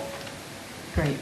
But all the programs have been, at various years, very valuable to us, and the variety of programs is something that is critical to us. That probably could not be easily duplicated here, so that's a primary reason as well. And are they all in different places? Yes, there's a main campus in Hingham, but then there are some that are associated with public school systems. Okay. And basically, a lot of the programs specialize in one area or another. Okay, excellent, thank you. I would just note that there's no cost to the membership of this collaborative as well. Any further discussion? All those in favor? It's unanimous. Thank you, Tracy. Sorry to keep you so late. No, thank you. I'm all set. All set? Okay, Finance Subcommittee report. Fiscal 17 budget, what is that? What could that be? I'm not sure. I guess it. I mean, he does make the agenda. I thought the Finance Subcommittee would want to report on it, but if not, at that point, I mean, we talked about it at length last Wednesday night, so Yes, we there may did. be nothing to report on it at this point. We're awaiting the warrant committee and the Board of Selectmen to see where we Yes, where to we make- end up. To make major decisions. Yes, okay. Yes. So I guess Can we that's defer that the, question? Ms. Varela? I guess to Chair Walker of the subcommittee. So after our big bad meeting last week, does anyone have this is to Mr. Walker et al. When will according to what I took away from it, and I didn't stay to the very end, I know some of you did, it seemed to me that the Board of Selectmen wanted the warrant committee to make a recommendation and to give them a number. Is there any idea of when that will happen, like the end of this month, or early April? Does anyone have any idea? I think that, go ahead. Well, just- let me give an overview, and then if you have specific information. Yeah, I have a Okay. little. that'll be Okay. fine. So there are two threshold questions. One is, will the warrant committee recommend to the selectmen that there Right. should be an override, and if so, what amount? And then, will the selectmen decide to place it on the ballot? I hope that will happen in a timely fashion, but perhaps Dr. Pavlicek has some specific. Thankfully, with PowerPoint presentations and the lights down, I'm able to text to the warrant committee while we're here. They're meeting tonight and are actually intending on coming up with a recommendation to the selectmen on a contingent budget number, which they hope to put in front of the selectmen for next Tuesday night's selectmen's meeting. What it is yet, I don't know. I've been fielding questions from members of the warrant committee, well, how much is this and what's that and so forth for the last hour. But to my knowledge, they haven't voted anything just yet. But in specific for your answer, they're working on it tonight. Hopefully, they'll have a recommendation tonight for the Board of Selectmen on Tuesday night. So by the time we meet next on Wednesday, you might have a better idea where we are. I would just point out that there was quite a bit of back and forth about two things. One was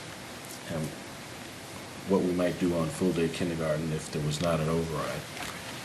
And the other was I think it was option C for compromise, proposal was $186,000 lower.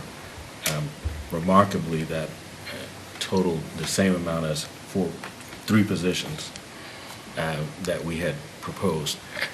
So The school committee voted a prioritized list of additions totaling close to $1 million. And we were very clear with the warrant committee about what those priorities were and how we would restore things.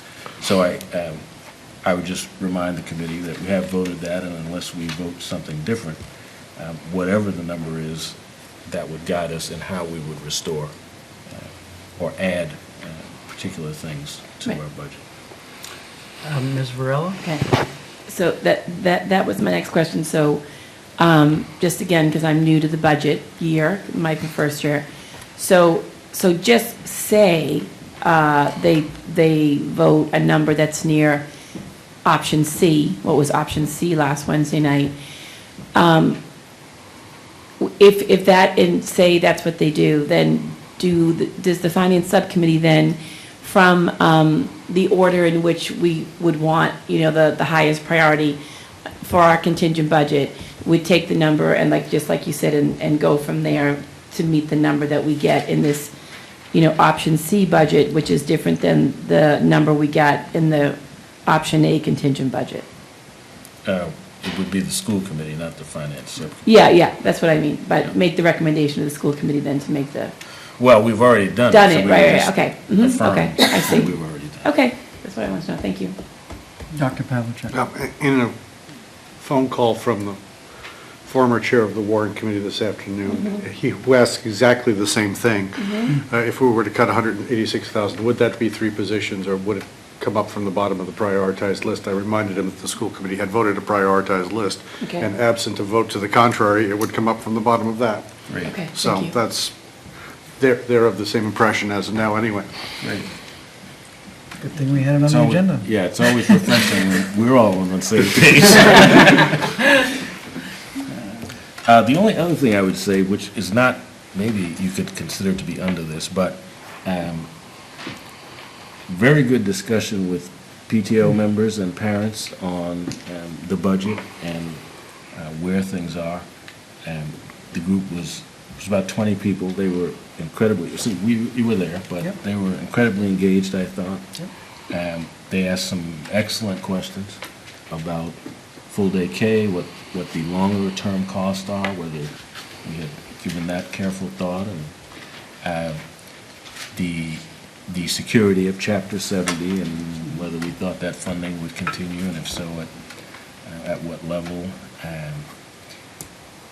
We talked a little bit about the override and what they were hearing out in the community, and as you might expect, mixed.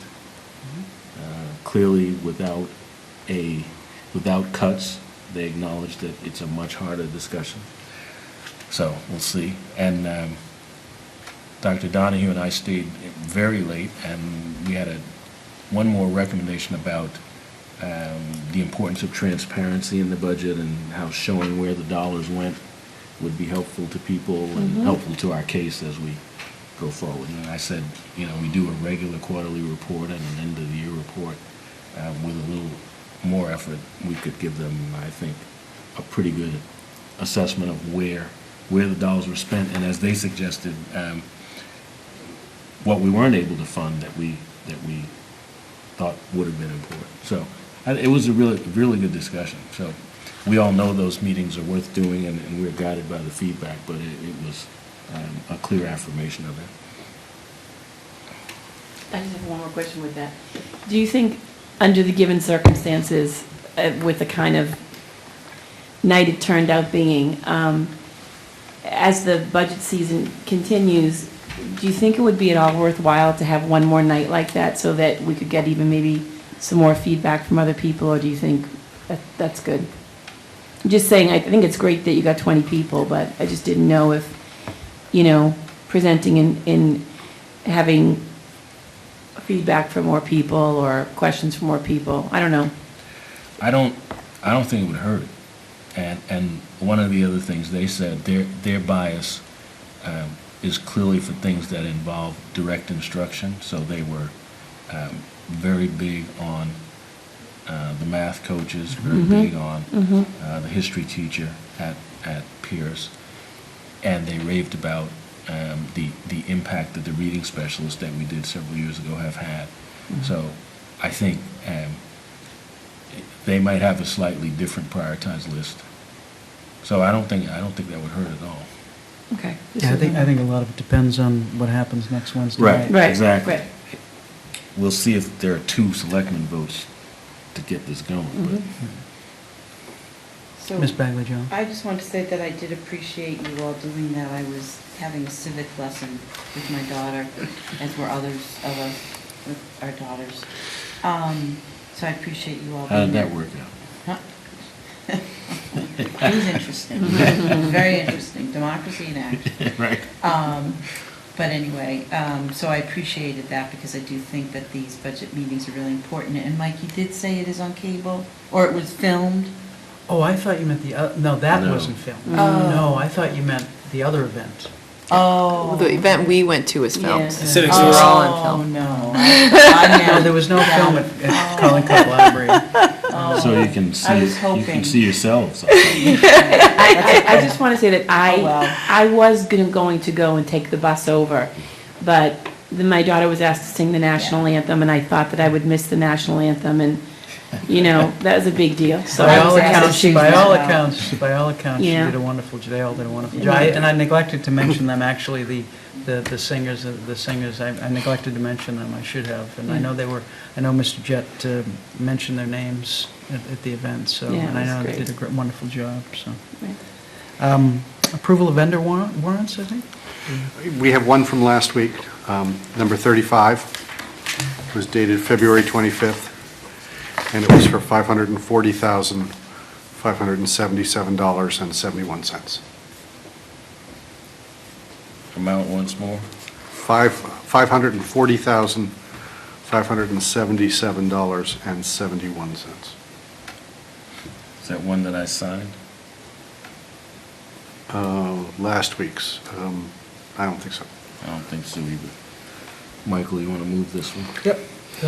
Motion to approve vendor warrant number, what number is it? 35. Vendor warrant number 35, the amount of $540,577.71. Second. Motion's been made and seconded. Any discussion? All those in favor? Opposed? Abstentions? 501, Mr. Walker abstaining. Next on the agenda, old businesses. I don't believe we have any citizen speak topic response. Next meeting agenda items. Policy subcommittee? Policy subcommittee. No, it was a question.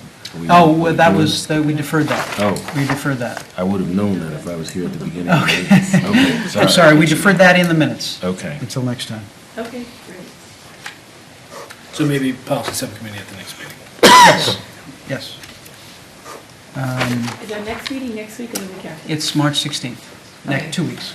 2 weeks. Next week's the warrant committee. Citizen speak, there's no one here unless Matt wants to say something? No? Okay. Sure. All right, I will move to adjourn to executive session, not to return to open session for the purpose of discussing negotiation strategy with MEA and ASME, the discussion of which in open session could be detrimental to the district's bargaining position. A roll call vote, Ms. Varela. Yes. Ms. Bagley-Jones. Yes. Mr. Zulish, yes. Ms. Padera. Yes. Mr. Walker. Yes. Dr. Donahue. Yes. Thank you. We are adjourned. We will see you again on March 16th. Thank you.